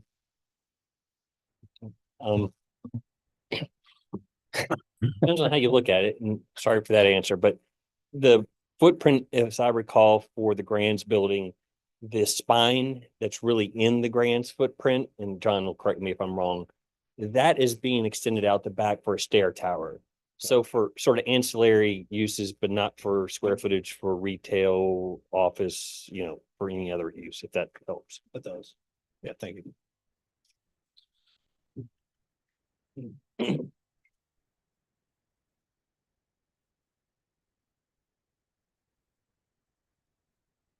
Well, I'll ask what your pleasure is. You want to discuss? Would someone like to make a motion? I'll make a motion and then we can discuss it. I move Terrific. to approve conditional use permit number CUP 2025-03 to allow portions of the Grand Building, tax map number 23-1-70 to be used for administrative facilities related to the educational facility, college, university use, with the 2 staff recommended conditions and the 3rd condition recommended by the Planning Commission. And that's what Arnie read. You want me to read that again, or we all know what they are? Okay, and that's all. Second. Have a motion and a second. Discussion. I'll say one difference I see between this and the Rockbridge building is there is a plan for parking. That was one of my biggest concerns the last time. Sounds like the applicant has had a discussion with W&L, and I see that in a similar way to the CUP we approved for the VMI use above the bank of the James. Uh, Okay, I can speak up. Just lean in. Yeah. What I was saying was that I feel as though there is some difference between what happened here and the Rockbridge building. It sounds like the applicant has had a discussion with the potential tenant, W&L, regarding parking usage, which I do think is somewhat analogous to the discussion that the VMI alumni had that are above the bank of the James. One of my main concerns last time was parking, and I can't say that I have zero concern about parking, but some of my concerns, which I do think falls under that last category of services, adequate services provided by the city. Some of my concerns have been addressed there, so that's where I'm at personally. Thanks, sir. Any further discussion? Quite honestly, I'm focused on a lot of things. I'm focused on retail, commercial activity, foot traffic, enhancing our downtown so that it is a desirable place to visit, desirable place for people to spend money, a desirable place for all of us to live. When you go back to 2017, Main Street Lexington did a tour, a self-guided tour, the upstairs underground tour, where they opened up 13 properties, I recall, where residents were invited to walk upstairs and downstairs, walk above retail locations on Main Street, Washington Street, et cetera, and downstairs into basements and to see possibilities. And the reason that's exactly what it was for, to show possibilities, because it's been a long desired goal to utilize the upstairs and downstairs basement levels. It's not fun to use basement space, but here we have a 20,000 square foot building. I hate to say, I think we're taxing you on a 30,000 square foot building based on our GIS, but where the basement is not accessible from Main Street. I don't think that the basement is desirable for a retail location.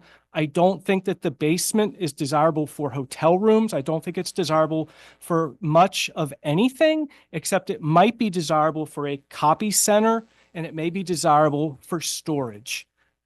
That's how I see it. Obviously, we have folks here that disagree with me. Some people that know me disagree with me. Some people that don't know me disagree with me. But that's how I'm seeing this space that's underground.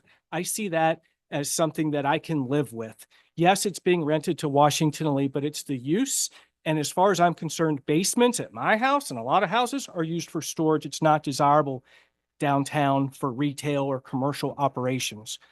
I'm willing to, in my mind, rationalize Washington Lee being a tenant renting the basement and having a copy center and storage so that, quite honestly, an investor who hasn't asked for one red cent from this city council, when we've had other investors in Lexington ask for hundreds of thousands of dollars from us in abatement, not asking us for anything, to let him rent to someone that will pay their bills on time so that he can provide enhanced retail spaces upstairs.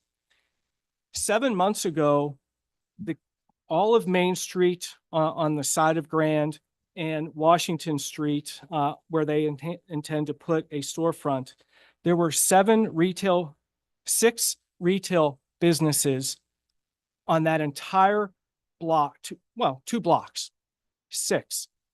And that's because we got a lot of realtors' offices, architects, investment advisors. I get it. That's fine.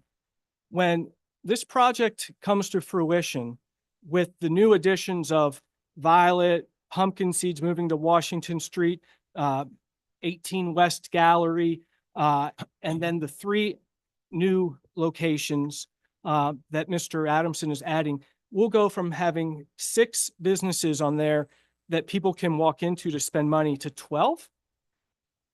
To me, that's a really good thing for the city of Lexington. Sorry if you disagree with me, but I see retail and foot traffic as an incredibly important thing. And I'm willing to, again, trade, if you will, underground storage and a copy center to a degree for that enhanced retail. And I think in talking to a lot of business owners, and I was on Washington Street today, from what I hear from some folks, they look forward to more people working downtown and shopping downtown, because right now it's been slow for a few months. So that's where I'm right now with a few things. I'm just wanted to share that. Thank you, sir. Some thoughts? Please. Pull that microphone Yeah, closer. I know Mark Reed told me I need to speak up and speak into the microphone. We also want to hear what you have to say, John. This is a passionate discussion. I was on the planning commission for the Rockbridge building. And actually for also the courthouse. And when that came to us as a conditional use permit, I began to be concerned because I said, we're setting a precedent and it's going to roll across the street and down the street. That being said, the problem we have here is that we're looking at each of these applications, and now we've had 3 from WNL. The previous one slipped through the cracks. And we're looking at them as individual applications. We're not looking at them in terms of their cumulative impact. And this debate about use and user, we can have that debate, but there is a reason why there is a CUP for educational facilities in the downtown. Because now we have 4 downtown. And if this was a regular master plan review with an institutional overlay, we would, WNL as the prime occupant user, would be required to say what their parking requirements are and how they're going to provide them. So the problem with this is that we don't even have WNL at the table to ask questions. It's all via John. I think this project is an excellent project. And the other day I had a meeting in Courthouse Square, and I was sitting there and looking across the street, and I said, this is a key intersection for us. This, and so if you look across the street and say, well, will those be viable storefronts? Yes. Okay. Well, then that's an advantage, along with the upgrading of the square that's going to happen. There's a bigger issue here that we have. We're trying to sort these things out CUP by CUP by CUP. We have a bigger issue of town-gown relationships. And I've been advocating since the beginning of the review of the WNL master plan. There are good practices in there and available on how universities and the city get together and sort out some of these issues and develop a memorandum of understanding to guide it. And it's not just what happens in the downtown. I think we're passionate about the downtown because it's the only one we have, and it's not that big. So what I've been advocating for is if this is to pass, I don't know how we could put a moratorium and say no more. I don't know if that's possible. That could be a debate in another meeting. Or we also need to be talking about engaging WNL in a conversation about expansion downtown. And we haven't had that form, and we haven't had a way to do it. There's lots of good practices out there on how it's been done. So I would look for council to say that's something that they're interested in looking to in the future. I think that having that discussion with WNL would be good. But I do think it's maybe separate from tonight's CUP discussion. I understand why you're saying cumulatively this is an issue. And I do think we should talk about it moving forward. So there is a memorandum of understanding discussion may be a good idea, but I don't necessarily know that it's within the scope of this CUP. It would be my No, opinion. it's not in the scope of the CUP. But I like your idea. I'll just say that a little bit of back history is this councils before have said it's okay for WNL to be downtown as long as they don't own the property. And it did not require a CUP for someone to renovate a building and for WNL to rent it. With the old courthouse building in 2009, the condition that brought John Adamson back to us had nothing to do with WNL being in that building. It was so that he could use that space as a community space, that one to give us that benefit. That was the only reason it came back to us. In 2011, the old News Gazette building that sat vacant for a while, for quite a while, actually. It was a difficult building. John Adamson renovated that and is renting that to WNL. People were glad about these empty spaces being renovated. In 2015, Hopkins House was significantly renovated and rented back to WNL. Again, didn't require a CUP and didn't cause a big stir in the community. Then in 2017, we updated our zoning ordinance and we added a definition of college university use that was much broader. We took it from somebody else's language. I personally like the new language. I like the fact that we bring WNL or whatever university, VMI, an institution back and do this through a CUP process, because I do have concerns at some point we might reach a saturation level where we are pushing out other businesses like some people brought up. But again, to me, we have not reached that level at all. And I'm especially concerned in the next few years when in 1 year, we know we're going to have the Woody building vacant part of it, when DSS moves out. So we're going to have office space there. In 24 months, when the city moves out of the BB&T building, we're going to have that office space. And in 48 months, when VMI moves out of the Bank of the James, we'll have more office space. So to me, I see this as working out fine. We have not reached a saturation point. We're providing these beautiful storefronts, which is really what people want. Even the downtown businesses, to me, when I talk to people, they're not concerned about what happens in the basements and upstairs of these buildings. They want more storefronts available so that they can expand and new businesses can come in. So John, this project has provided for 3 great storefronts and is filling up the rest of the space with people an opportunity to create more foot traffic to benefit all of downtown. And, just 2 months ago, as we talked about our goals for FY26, we stated that one of them was economic vibrancy for all, to continue to build and promote a vibrant downtown by identifying strategies to encourage investment. And I think that's what this project does. I will agree with Leslie too. I don't think we've hit a saturation point on office usage. If you look around, there are offices right now of varying prices and varying square footage that people can go and rent right now. So I would agree that I don't think we've quite hit the saturation point, but I do like having a broader discussion at some point with WNL, to John's point, to kind of get on the same page and have a discussion about, hey, here's what we're thinking and our expectations, and so I agree with both of you on both your points. I mean, I've noted this before in our discussions, and I wrote it, if the Woody building, 2 points, Leslie, to yours. If John wanted to go and renovate the Woody building and put a whole department in there, I think that would be fine because it's around the corner. It's not in the downtown core. So that's where the compassion is for and why we have such division on this topic. So I think that we need to have I don't know how to do it, but if we had a refresh of our downtown enhancement plan, and we said, what's our vision of downtown in 10, 15 years?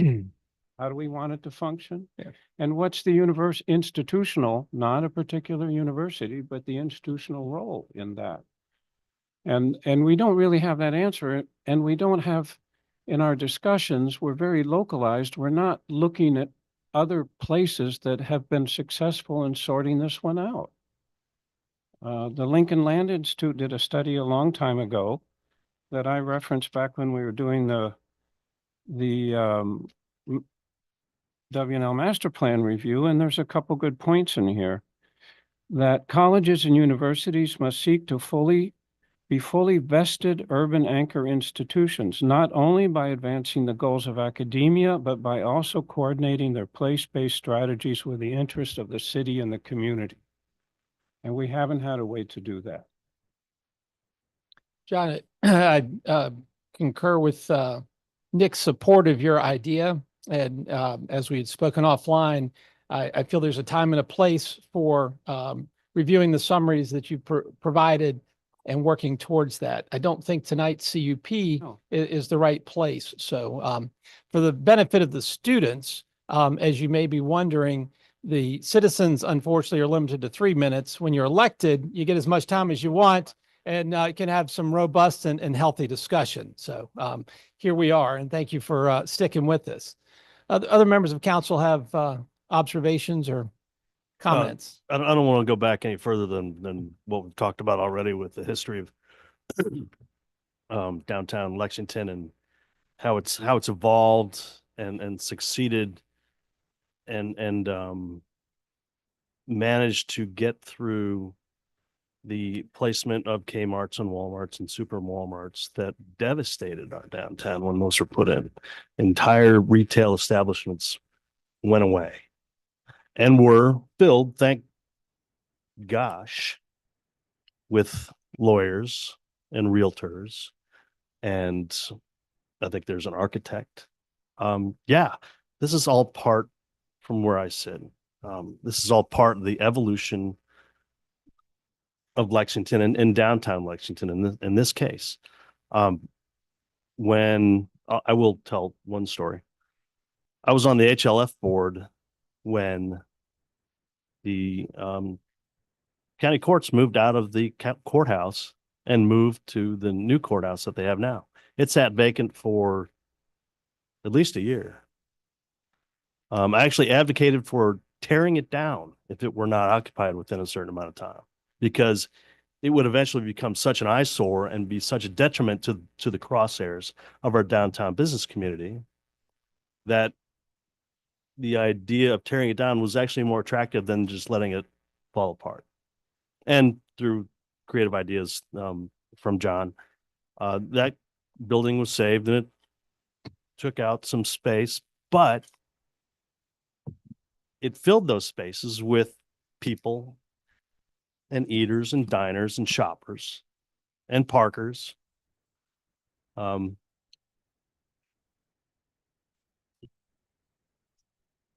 So it hopefully highlights a little bit what I've experienced through my time on planning commission and city council and as a downtown business owner.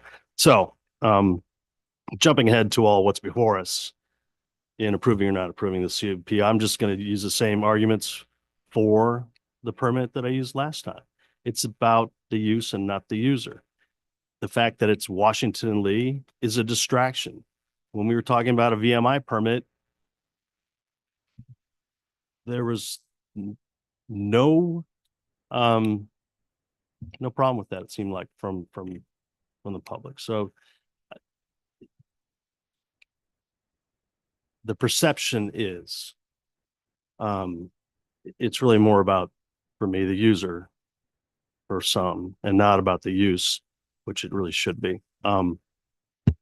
As a result, that's right, you made the motion, all right.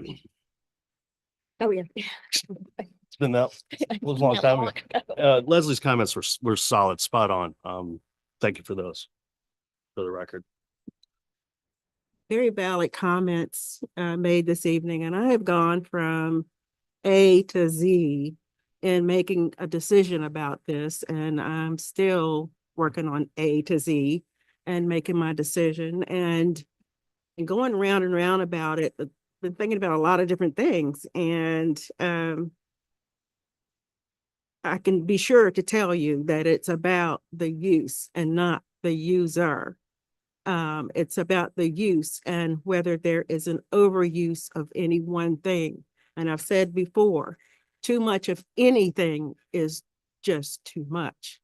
And it could be too much of any particular industry that you want to just name, too much of a recreation in a downtown, too much of the nonprofits, too much of the food industry, too much retail, too much of something can sometimes take you to the point where you can no longer identify with what it is. I'm going to give you an example. Diamond Hill and Green Hill here in Lexington were full of homeowners and people who rented, who lived and worked here all their lives and cared greatly about their property, doted on their properties to make sure that their properties were like properties in other places in Lexington that they were proud of, and hardworking people who took care of their homes and their yards. And when some of those people started dying out, then it became rental property to the point where not over 90% of the properties in those areas are now rental properties. Too much of any one thing can totally decimate your intentions and your vision for what your expectations are for an area. Too much of a downtown having all office spaces, and no matter what kind of offices they are, will not leave enough spaces for retail and for restaurants and other things that will attract tourists to keep Lexington as a destination.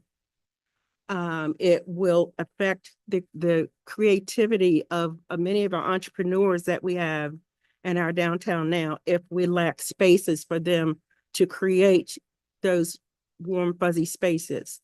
I just can't say enough about what too much of one thing can do. And the question that I asked John this evening helped me a little bit when he talked about how the building and its structure and how it's laid out, how it would be basically a developer's nightmare to try to make it something other than what he's trying to do. It would be nice and it would be a perfect world if we had people knocking on our doors trying to come to Lexington to start businesses and to bring their offices, bring whatever they have to offer. That's what we wanted when we started talking about the second levels and the basements of our buildings downtown a couple of years ago. Bringing in people who at that time were no longer wanting to be in the cities and working in their workspaces, but coming out of the city and doing remote work. Those were our expectations at that time. A lot of that has not happened. And shame on us for not going out and beating out down doors ourselves to bring retail in, to bring food service in, restaurants. We have restaurants not wanting to use their spaces full time anymore, rather than being open long hours for us to enjoy anymore. So I'm at the point now of, if we don't take advantage of an opportunity like this, we lose money in regard to the tax roll. I don't want to see the use being overused, but shame on us for not having the ability to go out and bring businesses in. So that just leaves us in a quandary. Do we make use of the opportunity that we have, or do we just let downtown just roll up like it has before? And I've been here long enough and I've seen that. So it's always going to be a balancing act. And at what point do we say enough is enough? And I think we need to have that conversation with our developers in the area. We also need to have that conversation with WNL, VMI, and whomever else is wanting to have more and more use of our downtown. because we have to find that way to balance it out so that Lexington remains a destination for vibrancy and creativity and people who want to be here to have recreation, not a destination for going in an office and you don't see somebody for 8 hours. I just have problems with that too. Thank you, Ms. Alexander. Other council members? Any other observations, questions? One choice that we have is what we did on planning commission for the Rockbridge building. Frank, you could take us through the 4 conditional or 5 use permits and see if there's any additional discussion around them, or just let it go. Yeah. Oh, it's the format in the which we would discuss any further discussion. Do we go through each of those conditional use requirements one by one, or do we feel like we've discussed it enough? Think you may get some feedback from your peers. I don't, So I don't think that's necessary. I'm just asking a question. Yep. Thank you for the question, John. And we will have a call for the question. But I want to add my 2 cents worth as a longtime resident of Lexington. Some of the issues that have been raised and the concerns that have been raised, I'm not sure completely founded. I am a simple person.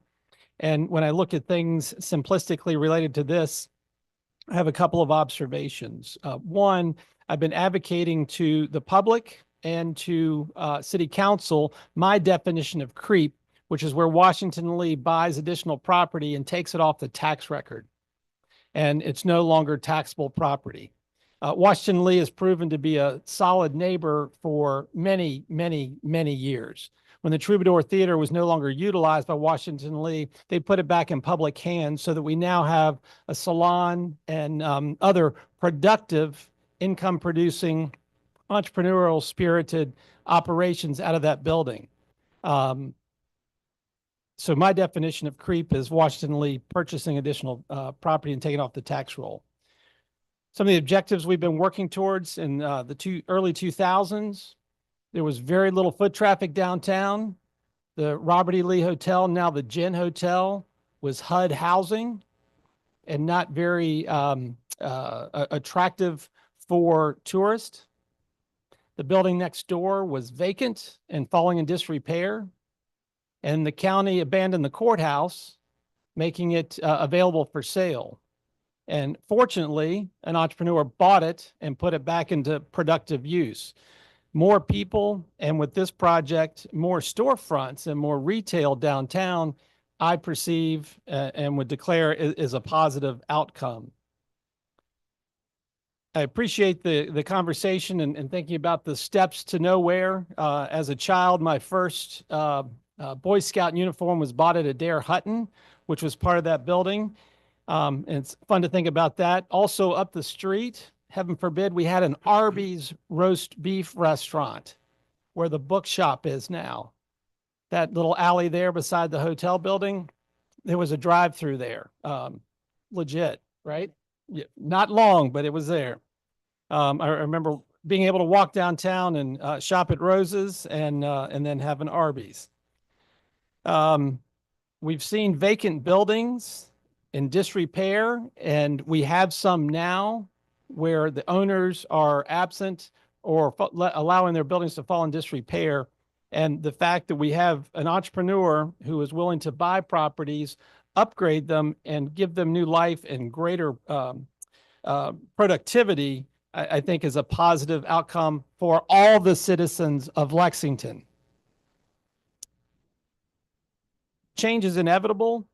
And as we've seen some of the property owners pass away, the buildings or the properties are changing hands, and that's creating some anxieties for people.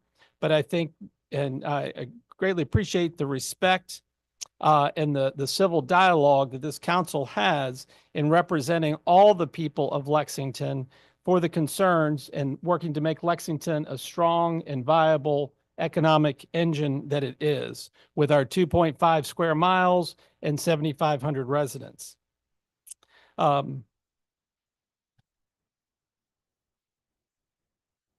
I'll stop short there, but a couple of observations to share. But I would like to call for a roll call vote. And we'll call first Mr. Ziegler. Aye. Mr. Driscoll. Aye. Mr. Betts. Aye. Mr. Smith. Aye. Ms. Strawn. Aye. Ms. Alexander.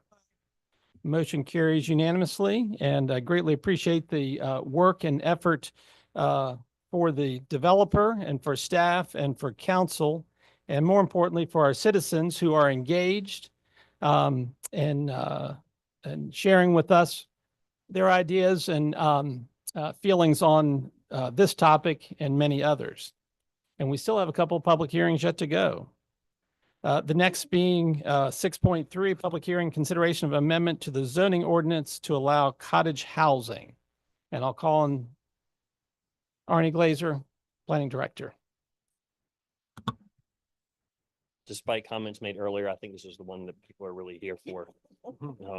This is the cottage housing code work that the Planning Commission has been working on for an entire year. We have it for you in final form, and also have an ordinance available to you through Jeremy's good work and help. There's a lot of detail here. I know that a lot of you have been keeping up with the conversations, listening to Planning Commission meetings, and even attending them. So I'm going to just hit the highlights, if that's okay with you. There's really no pressing need for this to necessarily be approved this evening, but we certainly make it available to you if you're ready for that. We do have a housing strategy in the comp plan. Again, we also frequently like to refer back to what's in your comprehensive plan, and housing strategy 5.3 directs us to explore modifying the city's zoning regulations to facilitate the creation of a variety of safe, affordable, innovative housing options, including the establishment of small lot attached units and other housing types that achieve higher densities and a diversity of housing options. I would argue with you that is certainly what cottage housing accomplishes. This is a non-traditional zoning tool characterized by an increase in density, smaller units, shared common areas, corralled cars, and layered public and private spaces that foster a sense of community. I would ask, if you don't mind, if flipping over to page 86 or scrolling to page 86 in your packet, just to give you a visual of what a cottage housing development looks like. This is an example out of Langley, Washington. And this is a 0.6 of an acre parcel, but just to give you an example of what we are trying to accomplish by the cottage housing development ordinance. And we have there 8 cottages as opposed to 4. So typically these allow double the density. The units are smaller. I can't remember exactly the size. 650 square feet is the average. You have common open area down the middle that everyone shares. You also have some private space for each person so they can have a small garden if they like. You will notice that the parking is not in front of each unit, but it's over to the side. And again, the idea is to foster a sense of community. These have been, I would even say, wildly successful, particularly for people buying their first home when they don't need as much space, or also when people are downsizing and empty nesters. So any questions on sort of the components of cottage housing development and what's trying to be accomplished? I have 2 questions. One was, is there any limit on how many occupants that can be in a cottage house? No, we went back and forth, but I believe I know we put in a maximum of 3 bedrooms. A maximum of 3 bedrooms. Okay, so you could have multiple occupants. Okay. There were other, we pulled from 7 or 8 at least other cottage housing development codes from other jurisdictions, and several of them had a maximum of 2, if I remember correctly, or 3 persons total. We wanted a little bit of extra flexibility when the Planning Commission was discussing this. We ended up with a maximum of 3 bedrooms. Maximum of 3 bedrooms. And the other question I had, I think somewhere in here related to parking, it had something about like 1.25 spaces or something like that. What is that? I mean, what is a 0.25 space? Well, you would average those out, but where that was pulled from is our current multifamily parking. So for apartments in town, that is our current calculation for apartment units, if they have one bedroom, it's 1.25 spaces. If it's two bedrooms and on, so Are that's the- where it came. Are the cottage housing units considered an aggregate for those calculations? Is that Right, right. So then if it's averages out to be over 0.5, then we have that extra space. So that, Okay. yes, aggregate. Thank you. Arnie, to Nick's question, I just want to add that cottage housing will have an HOA, a homeowners association, right? So we limited it to 3 bedrooms. The homeowners association may limit the number of people, but Well, we're not. right, as Arnie said, we chose to limit the number of bedrooms to avoid the discussion we had last time. I appreciate that. Yeah, the HOA will also indicate targeted groups of our population that they feel that they want to house there, because of guidelines that they may want to establish. Or Yeah. the type of community they want. I think if they do their own thing, that's up to them. I Yeah. feel good I mean, it about. could be elderly, whatever. And there is a lot of detail. I'm sorry, I certainly willing to provide you a more in-depth presentation if you like.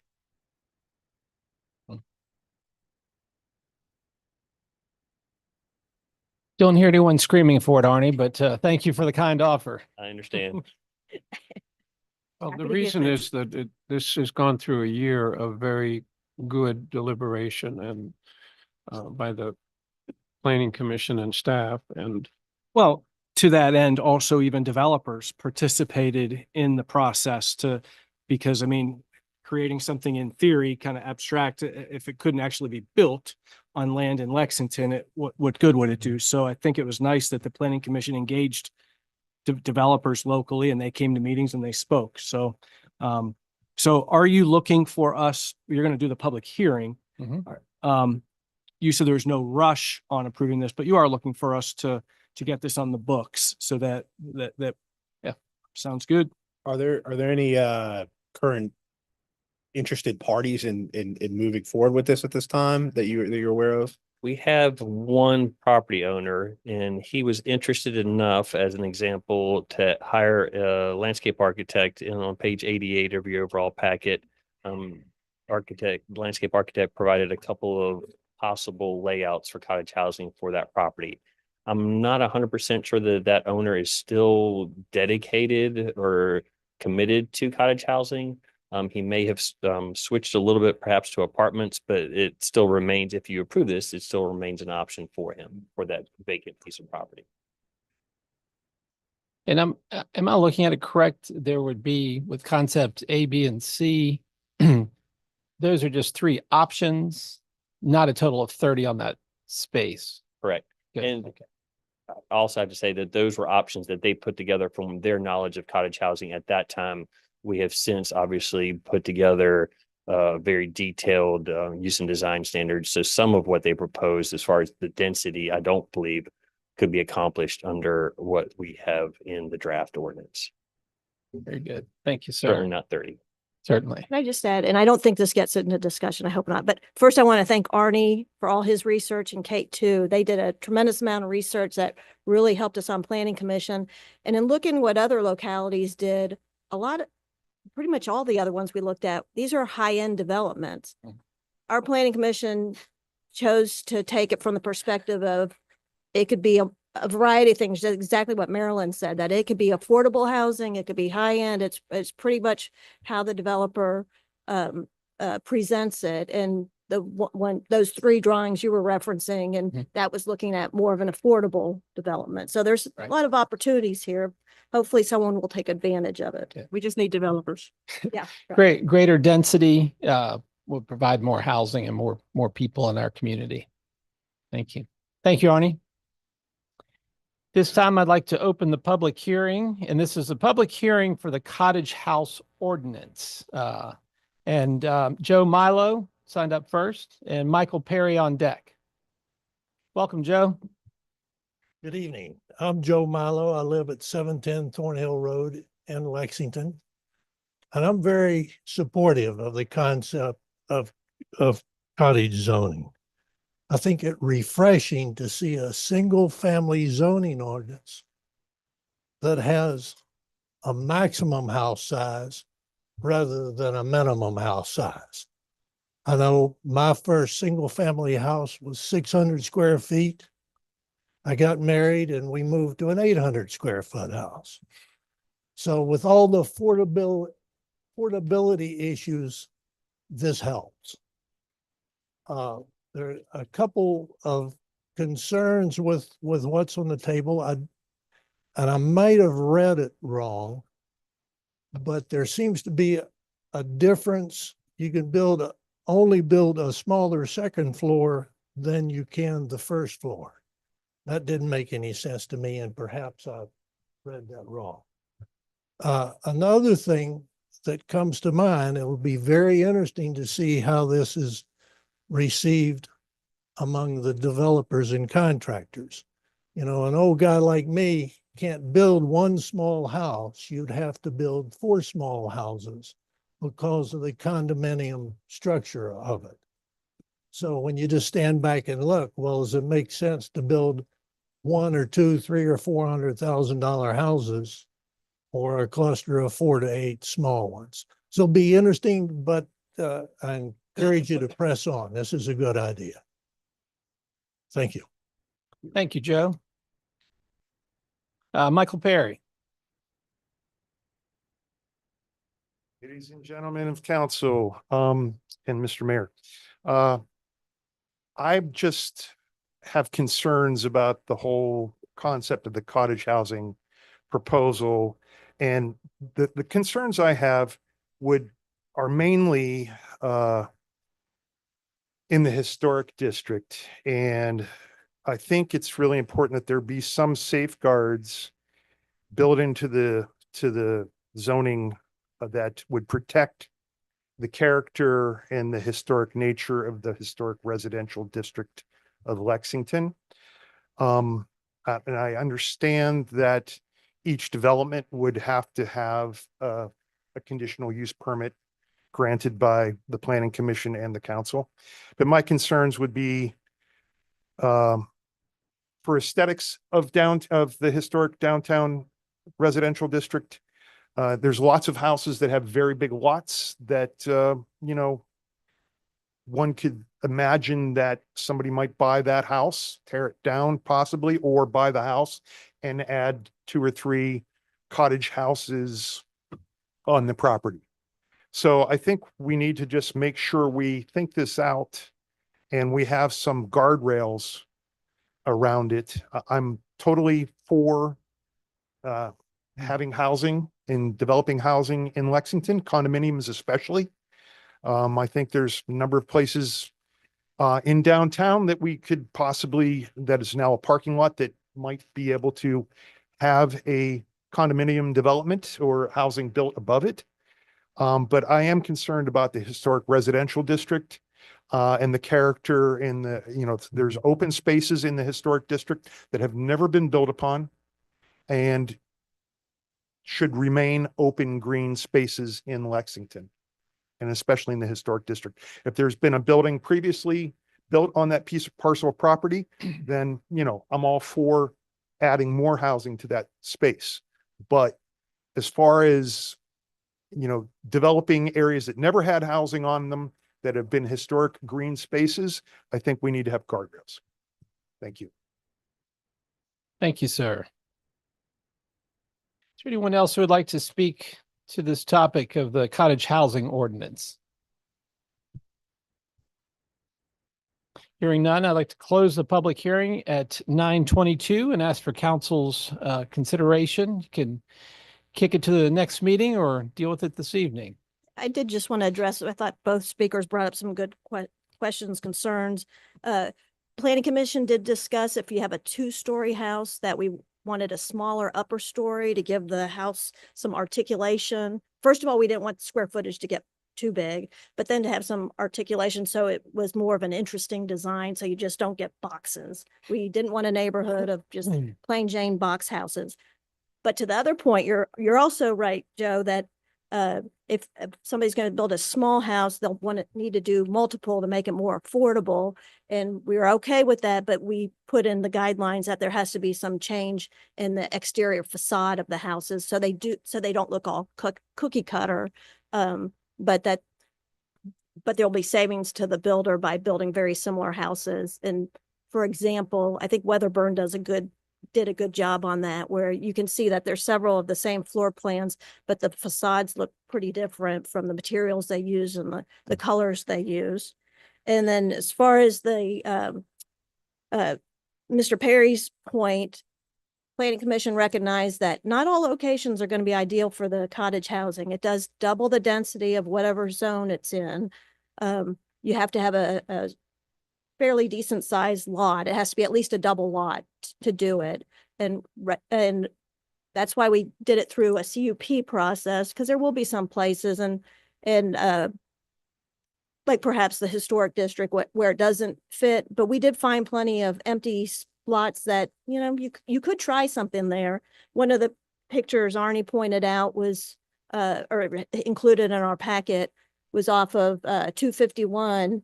There's a lot there, 1.5 acres, off of Thornhill. And it made a shockingly nice, cottage housing neighborhood that I wouldn't have ever thought about till I saw that picture. So there's a lot of opportunities. It won't work everywhere. May note that Weatherburn was someone's private residence, big lot with a big house that became however many houses are there now. So what's your pleasure? I'm willing to make a motion if people are willing to, ready to vote on it. So I'll move that we approve ordinance 2025-02, zoning, it's ordinance that and zoning ordinance 2025-01, an ordinance to amend articles 3, 11, and 20 of the Lexington zoning ordinance to allow and provide standards for cottage housing developments. Second. Have a motion and dueling second. As for a roll call vote.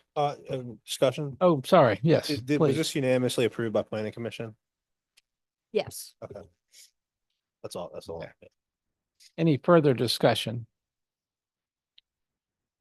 Hearing none, would ask for a roll call vote. Mr. Betts, Mr. Ziegler. Aye. Mr. Driscoll. Aye. Ms. Strawn. Aye. Mr. Smith.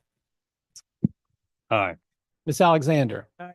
Motion carries unanimously. Thank you all very much, and hope that some developer will put this to use and that we have a solid ordinance. And thank you to the Planning Commission. Ms. Strawn, when you have your next meeting, please take our appreciation for bringing this forward. I know it's been a lot that you all have been working on for quite a bit of time.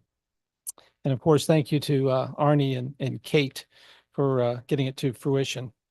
Next on the agenda is public hearing and consideration of the proposed capital investment plan. And I'll call on the city manager to introduce this. Thank you, Mayor. This evening, we have the first of 4 public hearings on our FY26 budget process. The capital improvement program is a $6.5 million planned investment in Lexington. This public hearing, if it's held and closed, will be followed by a public hearing in April on our operating budget, and then we'll bring those two together for another public hearing in early May. And then the final step for public engagement and participation and comment will be the appropriations ordinances, which will be before you in end of May or June.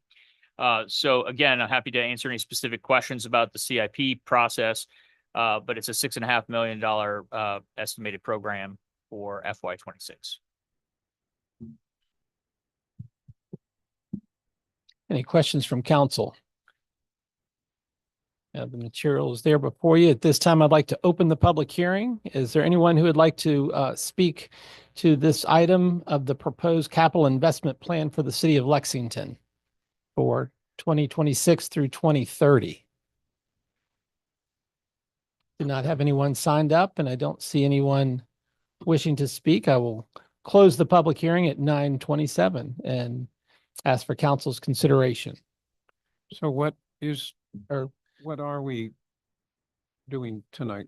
Actually, just holding the public hearing and any discussion if there are concerns. If anybody wants to talk about sidewalks. Always. We need what get those sidewalks in there. Very good. Next item on the agenda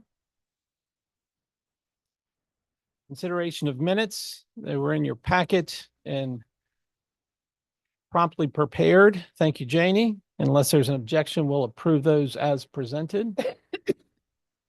Hearing no objection, they are approved. Now is the time for citizens' remarks and comments.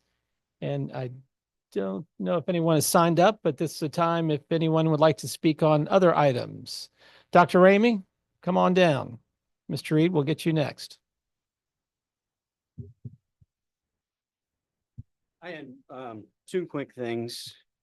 There was discussion that came up in, I think, Doug's paper on the playground, that playground at Lime Kiln Park. I'm not married to whatever WNL proposed or anything like that, but I would like to encourage you all to take some serious consideration to improving that playground. We were talking about it when I was elected to city council over a decade ago, and it has not really changed. It's been patched up a little bit, but it's not really changed since. That's an important playground for little kids. Waddell is primarily occupied, particularly after school, by the big kids, by after school programs. So if you have kids like my kids age 5 years old and younger, like that park plays a pivotal role. And there are a lot of kids, a lot more than when I moved on to the street I'm on than there used to be. The second thing, and I'm not trying to rehash the earlier issue, but I've noticed both, not this specific to this meeting, but past meetings as well, that a lot of y'all seem to be operating from a relative dearth of fact. And so I want to encourage you all to get out and talk to people and engage people a little bit more in the 2 or 4 years that are remaining on your tenure on council. The things, just some examples from tonight, there are things said like no council has had a problem with WL renting space instead of taking, buying things. I was on a past council. I have no idea what you're talking about. People were not upset about the Hopkins house. Yeah, they were. They were very upset about the Hopkins house. People were not interested in basement spaces. I know people put proposals together for that specific basement space. I know several others who are currently desperately seeking for better commercial spaces and better office spaces because they're in less than optimal spaces and their lives are a little bit harder now. The VMI issue, that was a temporary lease to the VMI Foundation, which is a private entity and that is separate, and it was also temporary, so they're not comparable. So I really want to get y'all to get out there. And then lastly, the one thing related to that is important for you all operating from the basis of fact is the role of your liaisons.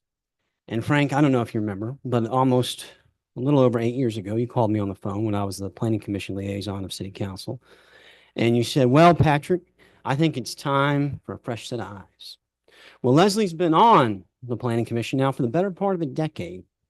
So I would humbly request that it is time for a fresh set of eyes. Thank you, Dr. Ramey.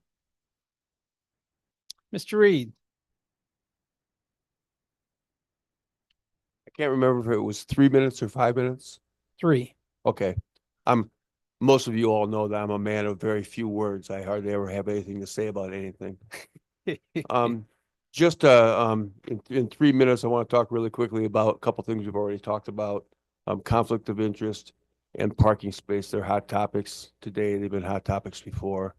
Conflict of interest. I've been coming to city council meetings for almost as long as I've lived here, better part of 9 years.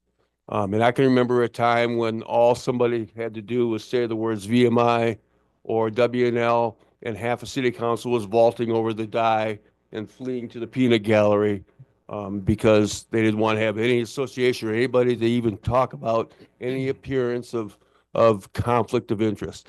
And I know, once again, because I come to most of these meetings, I know that we have a city council that, for instance, if one person thinks that there is a conflict of interest and the person who might have the conflict says, no, I don't, the person that has the issue generally would turn to the person and say, I think you have a conflict of interest here.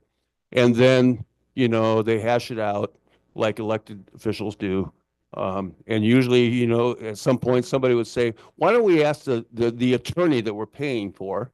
And then the attorney will say, maybe there's a conflict of interest, or maybe this isn't a conflict of interest.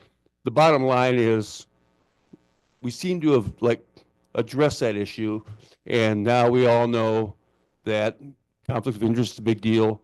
And if there's a conflict, then we should leave. And if we don't think there's a conflict, we shouldn't leave. And if somebody disagrees, we ask the city attorney, because that's how city council works, how city government works. Parking spaces, you know, if anybody wants a guided tour of all the vacant, open parking spaces in the downtown area, I walk all over the place and I can take you on a tour. You can play touch football in you know, all the empty parking spaces that we have. Not on Main Street all the time, but within a block, maybe a block and a half, you can go down there, camp out, set up, you know, a bus, whatever, have a tailgate party down there. Parking lots over here, vacant most of the time, or plenty of parking spots unless we have the farmer's market. But I know, because I walk around, that there are all kinds of parking spots, and it's good exercise to walk a block and a half. Some of us could probably walk, you know, a mile and a half and be better off for it. So go downtown, walk, or if you got to drive, even if you're driving from White Street, you know, over to downtown, for whatever reason, if there's no parking spot on the main street, you'll find a parking spot somewhere else. Thanks. Bye. Thank you, Mr. Reed. Is there anyone else who would like to speak to council this evening on other items? Seeing and hearing no one, I will close the citizens' remarks and comments section of our meeting and move into the consent agenda and ask for council's consideration. I make a motion to approve the consent agenda. Second. Have a motion and a second. A roll call vote. Mr. Driscoll. Aye. Mr. Ziegler. Aye. Ms. Strawn. Aye. Mr. Smith. Aye. Mr. Betts. Aye. Ms. Alexander. Motion carries unanimously. Thank you all, and make note of all those several events and enjoy all that Lexington has to offer. I'm not aware of any unfinished business. And moving on to reports, boards and commissions, Blue Ridge Resource Authority. Mr. Smith. Just going through the budget.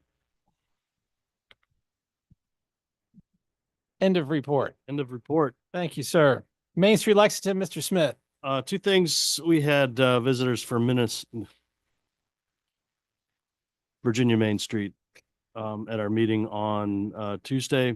Good news, we are reaccredited as a Virginia Main Street community. Second, want to give you a courthouse grounds update. The courthouse grounds rehabilitation is a Main Street Lexington project for the community, authorized by the city of Lexington and supported by the county and several community stakeholders and civic organizations.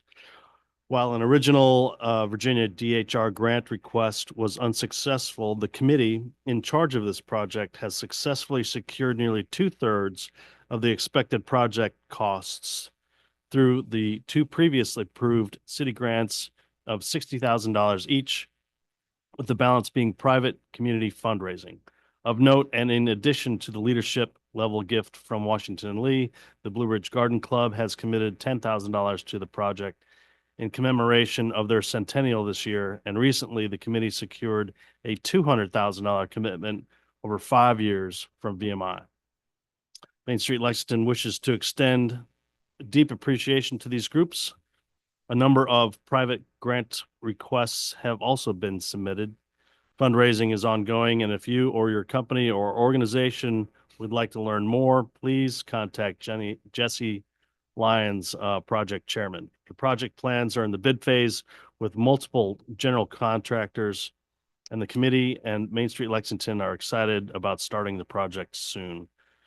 Any questions regarding the space and the calendar of events for the year may be directed to Main Street Lexington for clarification or support. And I think the intent is to break ground late spring. Very good.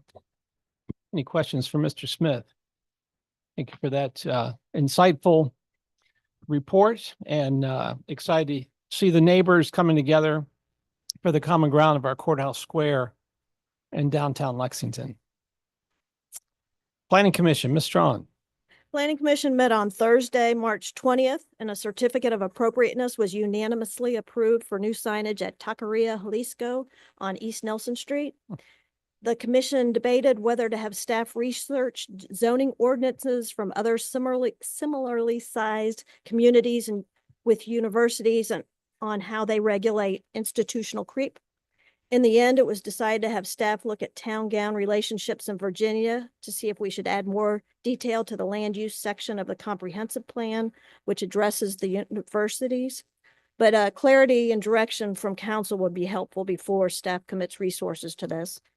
So something to think about, and please give feedback probably to the city manager, be the best person.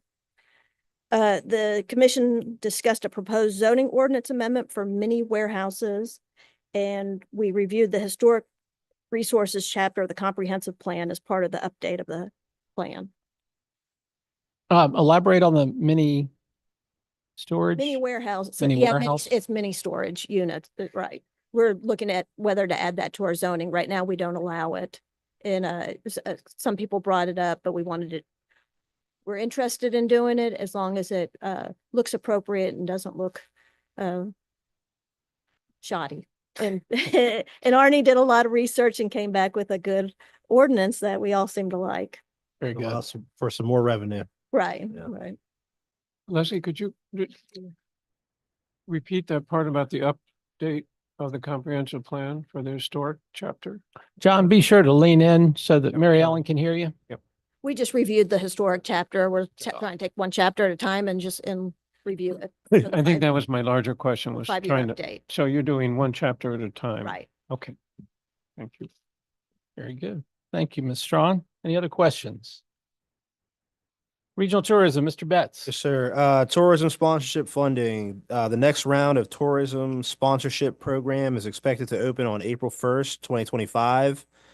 New representative needed for Lexington on Regional Tourism Board. Lexington will need a new representative for the Rockbridge Regional Tourism Board. Our previous representative, Brooke Sheehan, moved to Rockbridge County and will now serve as representative on the board for Rockbridge County. Disc golf tournament. Disc golf tournament is being planned to take place on September 2025 at the Natural Bridge State Park. Strategic plan. The strategic plan is moving forward, and a kickoff meeting will be scheduled related to regional tourism. Lease negotiations continue. We are currently seeking a discount on rent for any improvements we make on the space that Rockbridge Regional Tourism is currently renting. Regarding the budget, there may be a 3% overall increase in the upcoming 2026 budget for Rockbridge Regional Tourism.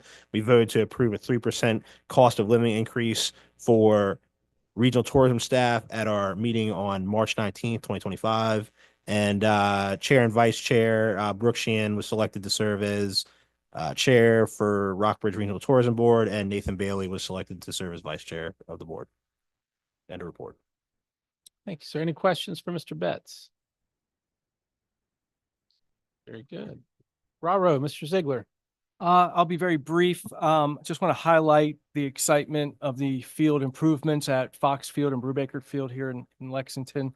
Obviously, the city has helped take the lead on funding a lot of that, but I think Raro brought some of those projects forward, which we really appreciate the city picking up our vision and implementing it with the enhancements at both of those fields. When you go back, the timber frame, the new lighting, it's just been tremendous. And in early July, we will host the state tournament, which is kind of exciting for 12-year-olds at that facility. It's usually a lot of teams that come. It will give our kids the opportunity to be in the tournament and not have to travel and have their families spend hundreds and hundreds of dollars to go elsewhere, but a whole bunch of teams will come to Rockbridge County and play baseball here locally, and of course visit Natural Bridge State Park and eat downtown, the whole 9 yards. I'll also just stray just a tad just about as far as parks, point of personal privilege. Just Dr. Ramey, he's locked in on everything. He knows everything. However, I want to point out one of the things about the Limekiln Park, just for everyone. The Limekiln Bridge is going to be replaced, and it's not going to be replaced until the summer of 2026. And that's one of the reasons that our council is kind of bumping back the idea of Limekiln Park getting a facelift, because we're going to have incredible construction, phased construction at that park for a significant amount of time. And so I think we realize that there's other parks to be done. And then when that bridge is replaced and the construction vehicles will go away, that Lemkeon Park definitely is on our radar. And we know that it hasn't been touched in many years. So I know not really a RARO thing, but I just, he's right. That park needs attention. We have a lot of parks that need attention. The Taylor Street Park, the Fairwinds Park. We got a lot of parks that people don't think about. We focus on just a couple of them, but we got a lot of parks, and he's exactly right. So I just wanted to highlight him being correct. Yeah, we talked specifically about that situation. I think we're pretty committed to redoing that once the construction is over. Indeed. Thank you, Mr. Ziegler. Any questions? Question/comment. Has RARO, it came up, I brought up at the tourism meeting, potentially working with RARO on the disc golf tournament potentially, or I don't know exactly what play, but I don't know if there could be some collaboration or some maybe synergy for future disc golf leagues or something like that, just thought. Yes, and we would like to collaborate with you on hosting the state tournament at tourism. So we'll talk. We want to make sure that all of our events are the best that they can be. Coordinated and Yes, please. Yeah, thanks. Threshold, Ms. Alexander. Yes, threshold met on February 26th, and we had representatives from Summit Design and Engineering Services there to do a presentation on the windshield study. They provided us a slide presentation outlining the research conducted prior to the windshield study, data points, and the actual survey methodology and recommendations and potential funding sources. They emphasized the need for increased housing production to replace aging housing stock and accommodate the city's growing population. Also, there were examples from the survey of residences with maintenance issues throughout the city, even in neighborhoods with newer units. And there was a comment on the age of the city's housing stock, noting the amount of housing built since 1970. And it was also interesting to learn that over half of the city's population is housing cost burdened relative to the income in the city. The city manager came to talk about the experience that he had in Silverton, Ohio, in the homeowner helper program, and reminded other members of Threshold that the city council had agreed to set aside $250,000 to fund a version of the program in Ohio that will be tailored toward Lexington, a model in Lexington. Reporting on the Silverton program, he said that program was based on the fact that there were houses that were in dire need and they were in trouble with the housing building inspector and the enforcement issues in that regard. In Lexington, we're not looking at it as an enforcement issue, but more so as a result of the windshield survey and the needs that are for this community based on the survey. Talked about issuing loans and how that worked, and he envisioned more so that it would be a home repair loan program for owner-occupied properties only. And said that he hoped that TAP and Habitat and other partners would work with us to do rehab. And we will have further discussion on that, as well as further discussion in our next meeting on the regional housing study. And we are going to be working on details of how to qualify for the the home loans that we talked about, and have spending a couple of months really on detailing that program and how that's going to look. And the regional housing study will be discussed next week. That's it. Very good. Thank you, Ms. Alexander. Any questions from Ms. Alexander? I'm hearing none for my report. I just want to affirm that working with Councilmember Driscoll to have a town and gown discussion for council. Not sure if it'll be a work session or part of our regular meeting, but that was a commitment I made to him on the issues that he raised prior to tonight in the summary that we all received. And to reply to Mr. Perry, I'm sorry that he left, but I can attest to him and all the citizens of Lexington and the greater Lexington area. I have no personal or professional financial dealings with Mr. Adamson or any of his family. And with that, I'll turn it over to the city manager. Can I just ask a question? Oh, sure. So if council is going to discuss this, should Arnie just save us research for council, or do we still want it discussed at the planning commission level?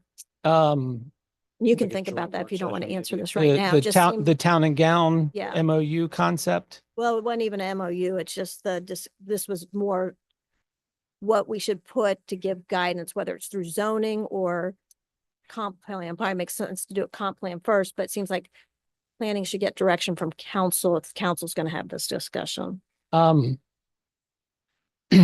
think my feeling is the circumstance it's up to city council to drive this. It could go a variety of ways. We could have a joint meeting with the planning commission to talk about it, but I think John's intent is to look more globally at town and gown, not just at zoning. That would be a component of it, but the MOU is more comprehensive of not just their operations, but you could include, we've got the water and sewer in now, but I'm not sure exactly what direction or how it will unfold, but Because I would suggest based on that Mhm. it would be better for planning commission to hold off till. correct. Yes. I'm sorry, I was misunderstanding your question, Yeah, but that yes. was just confirmation that planning commission should hold Yeah. off on that till council has that discussion. And arguably, while I applaud the creativity of planning commission, I think that they need to stick to their knitting and what council asked them to do from that standpoint, and not necessarily go out on their own for different projects or investigative things, if that makes sense. But Might help have them at a work session though. unequivocally, scheduled to connect with Chair Spencer in the coming weeks. So, but thank you, Leslie. Any other questions or comments?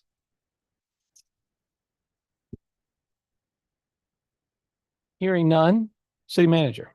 Thank you, Mayor. Three quick items. I mentioned during the work session earlier with the school board that Superintendent Walters and I are having a community conversation with anyone interested in talking about the direction for the youth services department.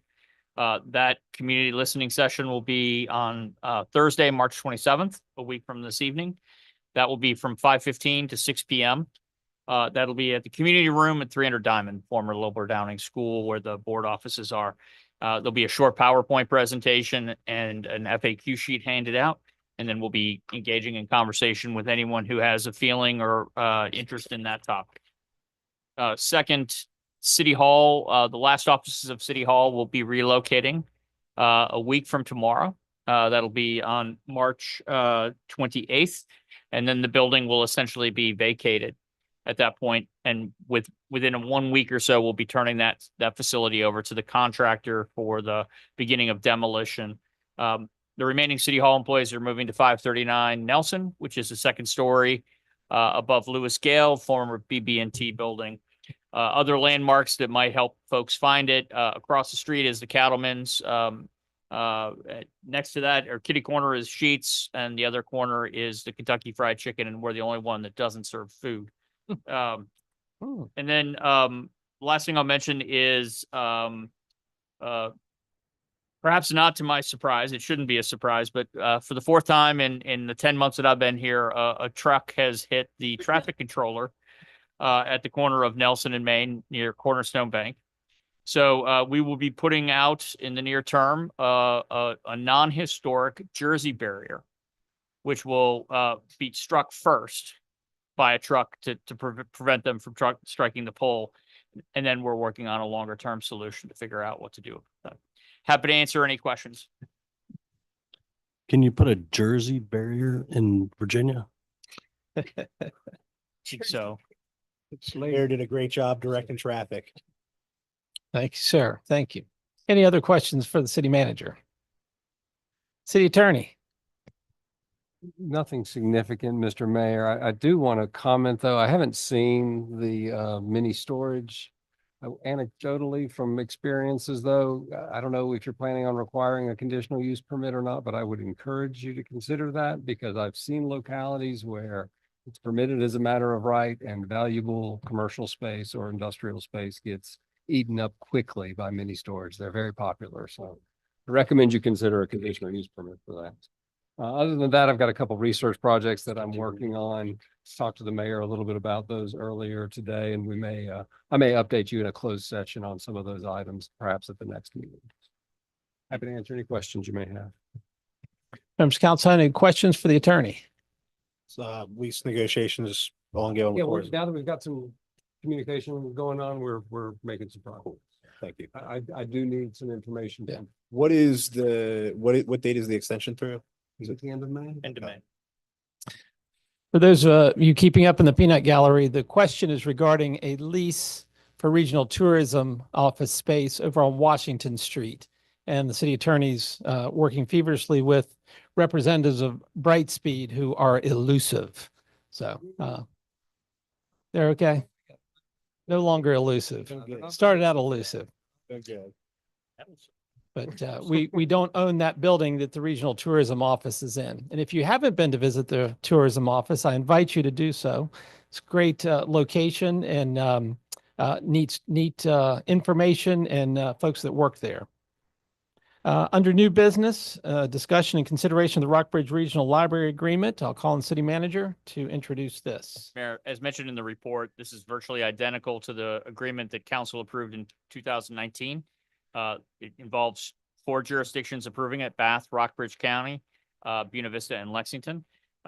When we looked for an executed copy, we determined that it was probably not completed, probably because of the pandemic. So this is virtually identical to the agreement that you had in 2019, with the exception that a couple of dates and the board members of the library have changed. All 4 jurisdictions are being asked to reconsider this and execute it by April 1st. I recommend approval. Happy to answer any questions. Have the other jurisdictions voted on yet? Rockbridge County has. I think Buena Vista was going to do it this evening. I'm not sure about Bath County, and I'm not sure that Buena Vista did approve it tonight. I just Did don't. Rockbridge approve it? Yes, sir. That meets once a month, so that might. Yeah. Any other questions or what? I'll welcome your consideration. I make a motion that we reaffirm the city of Lexington's commitment to the library and approve the updated Rockbridge Regional Library System contract. Second. Have a motion and a second. Any discussion? Hearing none, a roll call vote. Mr. Smith. Aye. Mr. Driscoll. Aye. Ms. Strong. Aye. Mr. Ziegler. Aye. Mr. Betts. Aye. Ms. Alexander. Aye.